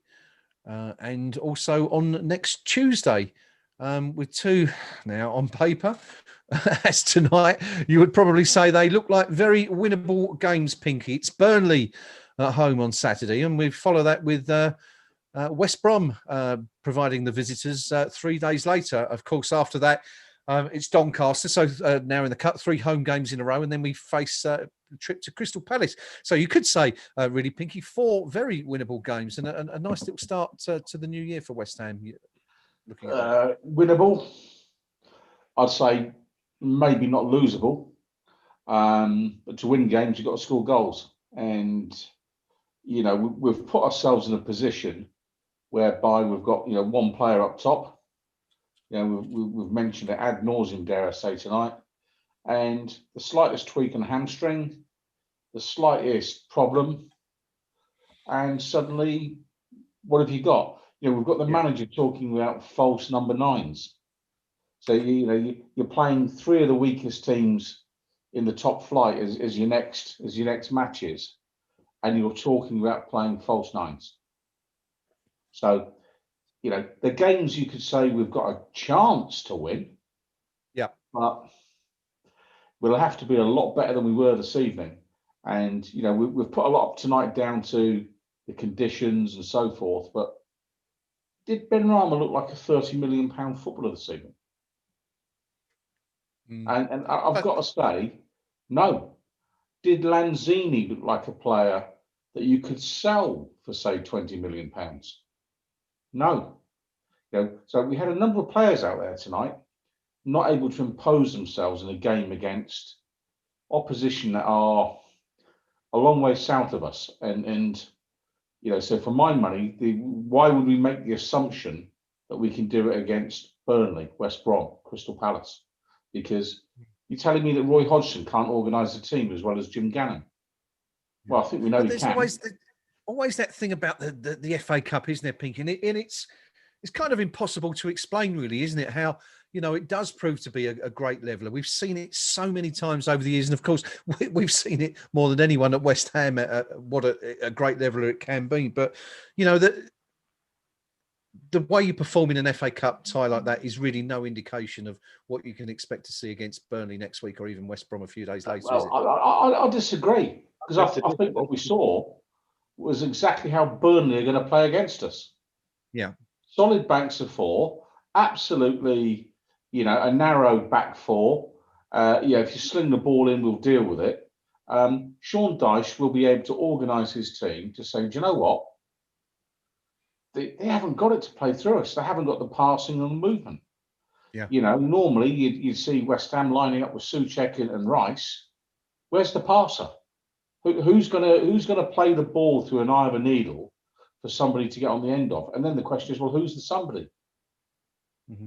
You know, and so this idea that oh, it's only Burnley or it's only West Brom or it's only Palace, Mm-hmm. I genuinely don't subscribe to, because what we saw tonight was a well-organised, classically English football team that says, come and break us down. So what do you think we're going to get with Burnley? Much the same. West Brom, what do you think Sam Allardyce is going to do? You know, Crystal Palace, what do you think Roy Hodgson's going to do? Yeah, and they've all just been shown how to do it this evening. So, you know, I don't share your optimism. I'm sorry, I just don't see it. Yeah, very much West Ham's Achilles heel, as we touched upon earlier, isn't it? That inability to break down sides that you would expect us to you know, look fairly decent against anyway. And of course, you know, we don't want to be unfair to those clubs. Of course, that, you know, we have to break them down as much as, you know, is the case when Liverpool or Manchester United or someone of that ilk plays us, I guess. So. You know, credit where it's due. We've also already seen Roy Hodgson do a fantastic job against West Ham earlier in the season. So I'm sure we'll be looking to do that again. Yeah, the teams that are likely to occupy the top 4 or 5 places at the end of the season, they need, by definition, to win most weeks. Mm-hmm. So they'll come at you and they'll leave some space in behind them. The teams that are most likely to occupy the bottom half dozen places in the league, by definition, you know, are quite likely not to be coming at you and leaving acres of space behind them. They know their limitations. Therefore, the onus becomes very much on us to make something happen. And maybe I'm wrong. Maybe we'll see Ben Rama say, you want a £30 million player? Here I am. Maybe Lanzini will say, sorry for the Christmas dinner. You know, here I am. Not seeing you know, this is something I wanted to touch on. We haven't really had the opportunity to do that until now, but Manuel Lanzini, Pinky's just brought it up there. The fact that, you know, at Christmas he was pictured flouting the COVID rules and regulations by enjoying a party with 3 or 4 of his fellow internationals from Tottenham. Should he have been playing for West Ham tonight? I think it's only the lack of numbers we have that has resulted in him doing so, to be honest. I wouldn't have had him nowhere near the squad for 2 reasons. First of all, the complete lack of regard to what the situation in the whole country is at the moment, where people's lives are at stake. 80,000 deaths is shocking enough. People putting themselves on the line every single day to try and keep numerous other people alive. Yet he sees fit to join his mates for a bit of a Christmas jolly. No, not for me. Incredibly disrespectful. Add on to that the fact that he's only turned up 2 games this season for us, performance-wise. That strike against Tottenham, he had one decent second half. I can't remember who it was now. Was it Aston Villa? He come on, he tried to change the game. Was it Palace? I can't remember now. Not sure. Yeah, I wouldn't have had him nowhere near the side. He would have been fined a hell of a lot of money, and his bags would have been kind of packed. But we're so short of numbers, we can't afford to do it. Simple as.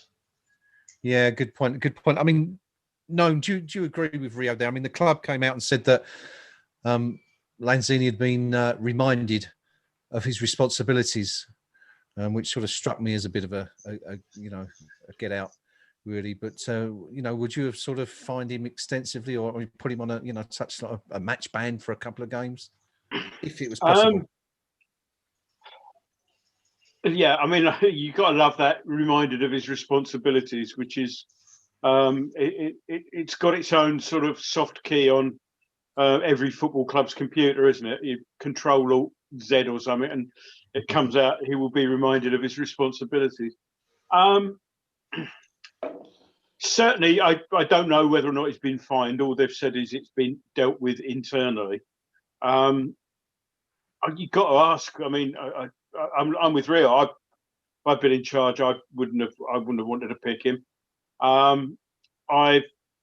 You've got to wonder whether or not the FA ought to be doing something from a disciplinary point of view. Yeah. Never mind the clubs. I mean, you know, my personal situation, I live 100 miles away from my parents and my youngest brother, who, you know, is disabled. And yeah, it broke my parents, my little brother, and my heart over Christmas. I couldn't spend, you know, it's only the second time in best part of 60 years that we haven't had Christmas together. And you know, I mean, what am I? I'm just sitting there, I'm doing everything I'm told, busting a gut. And yeah, footballers sort of think, well, yeah, we're footballers, we're rich, we do what we want. And not only doing that, take the photograph of it and get it circulated. I mean, David Moyes went into print last week saying something along the lines of, yeah, we shouldn't be picking on footballers for this. And I'm not picking on footballers in general. I mean, although there is a habit for footballers to behave how they want. What I would say is anybody who did what Lanzini did, went out, had a party, ought to be sort of hung, drawn and quartered. It's just, yeah, we're talking about football. We're here to talk about a football club. Lanzini is our player who I think has done something that's wrong. Not picking on footballers. I'm just picking on anybody who does that. Yeah. And you know, I see what Moyes mean. It's easy to scapegoat footballers for society's ills, which is perhaps another question. But that's not happening on this. This is serious. 80,000, I think Rio said. You know, and you're going out on having a nice glass of champagne at a nice house because you think you can get away with it. Yeah, that's an insult to me, anyway. Okay, thank you. No, Pinky, your views on this situation? You know, I'm Rio going has against the grain here. I'm going against the grain. Okay. Thought you might. If Pol Pot, Adolf Hitler, and Joseph Stalin were my best three options up top, I'd pick them. Wouldn't hesitate. Wouldn't hesitate. Does that mean I'm endorsing or excusing what Lanzini did? No. But if I'm a football manager, my job's to win games of football. And what the authorities choose to do is another matter. Yeah, And well, I think that's the point, isn't it? Should that decision have been taken out of David Moyes' hands by the club instead of, you know, just essentially passing the buck and, you know, saying that, or the FA, indeed. I genuinely don't think that we should leave it to your David Moyes', your Jose Mourinho's, and all the rest of it. You know, their job is to win games of football, and you know, at the end of the day, if Lanzini has broken the law, go and ring his doorbell. Hello, son, would like a chat, because that is what would happen with you or I. Yeah. Okay. And I wouldn't have any complaints about that if that was the outcome, because, you know, and that's nothing to do with Lanzini being a footballer. That's just him being treated as a member of the public, as you or I would be. So for me, you know, it's a matter for the appropriate authorities, whoever they may be, to deal with it. I don't think it's a matter for David Moyes to deal with it. Sure. I think you're getting into very tricky areas then when you're saying to managers, you're going to be the moral guardians of a game that's morally bankrupt. You know, I mean, that's, you know, because what's your next debate? Should a player, Mesut Ozil get 380 grand a week while a nurse is getting paid £380 a week? Where's your next moral debate? And that's not one for football managers. No, I agree. I don't think anyone would disagree with that. But I think the point is, the club really have just sort of tried to wash themselves away from the situation. They did sort of by saying what they've said, to say they've reminded him of his responsibilities is just essentially just a get out, isn't it? It's we all have to comply by these rules, and here we are. These organisations that we look up to, the members of the government. Without sort of going into this in too much depth, our football clubs. And it's just, we've all seen it on social media week in, week out. People flouting the law and people expressing dismay and disgust at, as you said, regular citizens flouting these laws. And yet here we are. And as Gnome said, it's not just a question that they had a party and they were found to have had a party. They were that belligerent in a sense that they were posting pictures of it on social media. That's how little I guess they felt that they would have to be held accountable for their actions in a sense. Well, yeah, yes and no. I mean, this is where I'll cut them a tiny bit of slack. Okay, a tiny bit of slack. In my organisation, we do all sorts of things to make people stay, several metres apart and things like that. We spend a fortune doing it. In West Ham United's organisation, what we're saying is you can play in a close contact sport where you are exhaling moist breath and all the rest of it over another human being. So on the one hand, we're saying because it suits us as football for the show to go on, we're gonna put you as the player in a relatively high risk environment. But then when you go and decide to do something at the weekend that is inappropriate, we're then going to call you out for it. And I think that, again, there's a little bit of double standards coming in here, whereby the players going, well, hang on, we're all over each other when we score a goal and all the rest of it. Yeah. So what's the problem with me having a drink with, a Tottenham player, whatever it may be? Well, there's your answer. But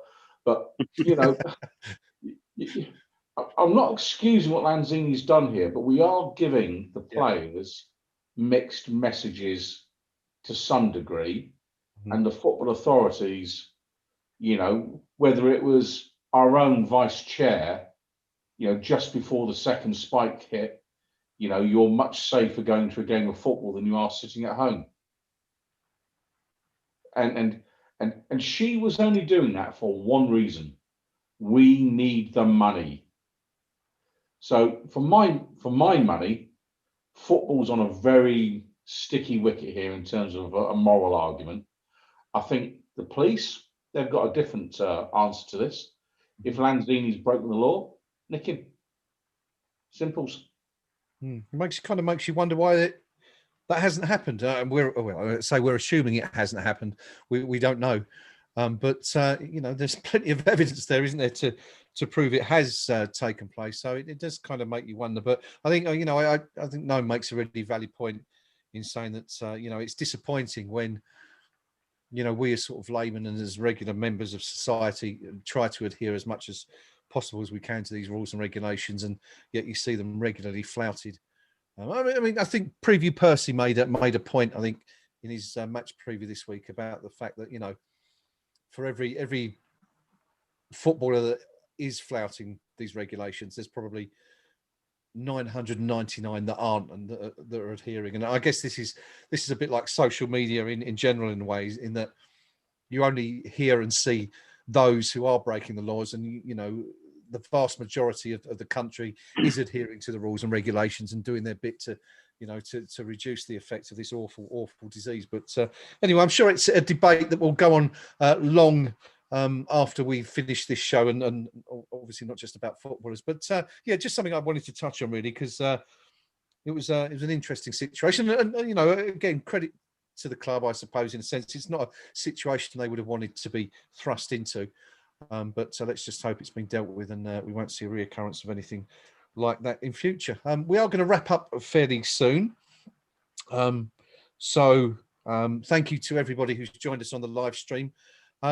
I guess I just want to go round to the team once more before we do so. And you know, it was a crap game. Let's be honest. It was pretty awful, drab, depressing stuff. But we won. And you know, without wishing to reopen that argument that sort of emerged on the KUMB forum after the Everton game, and talking about the way that matches were won, I'm certainly loath to sit here tonight and say that it was a good performance by West Ham, given the fallout from that. But I mean, there's an argument. There's a discussion we could talk about long into the night again about, isn't it about, you know, is it the winning that matters or the quality of the football play? But maybe we'll do that in a future show. But overall, your final summary, gentlemen, of what you've seen tonight. It's finished. Stockport County 0, West Ham United 1. Gnome, your final words on what we've seen here tonight. Job done.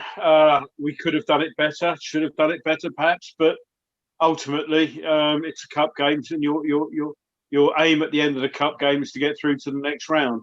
And in the perhaps unlikely, maybe not, event that we end up at Wembley, I'm sure as hell we won't be sitting here saying, "God, went it terrible against Stockport." Yeah, job done. I mean, yeah. Fair play to Stockport. They had a plan, they stuck to it, and it was up to us to defeat that plan, which eventually we did. Can't really ask for more, I suppose. Thanks, Noam. Thank you. And thank you for all your inputs once again this evening. Rio, yeah, as Noam said, job done. Your final words on what you've seen tonight. It was, in a way, typically West Ham, and in a way, untypically West Ham. Typically West Ham to make so hard a job of beating an inferior opposition. Untypically West Ham in actually getting the result and walking away here with a sigh of relief more than anything, because that's what it is, isn't it? We're not coming away thinking, oh, you know, that was a classic performance or it's a dogged performance. We got through it. It's a massive sigh of relief that we're not going to go into work tomorrow and face the wrath of stick. You've just been turned over by a non-league side. So, congratulations. Yes, we're through to the next round. I just wish we make things a lot easier for ourselves at times. I really do. Yeah, we certainly made it difficult tonight. Waited, 84 minutes for the only goal of the game to arrive, the one that sent us through to the fourth round tie against Doncaster. Pinky, a West Ham win. We've avoided, you know, that potential banana skin that everyone was talking about earlier. Your final thoughts on what you've seen tonight? Yeah, I mean, you'd file it under a win's a win, you know, in the hat for the next round, so to speak. But a poor performance, and I think what it really did tonight, albeit, you know, we have to accept that, you know, the pitch didn't help us, and I know it's the same for both teams and all the rest of it, but it's a leveler. It's a leveler. It gives the advantage to the so-called slightly lesser players. We did what we had to do, but it really showed the lack of genuine difference in our setup.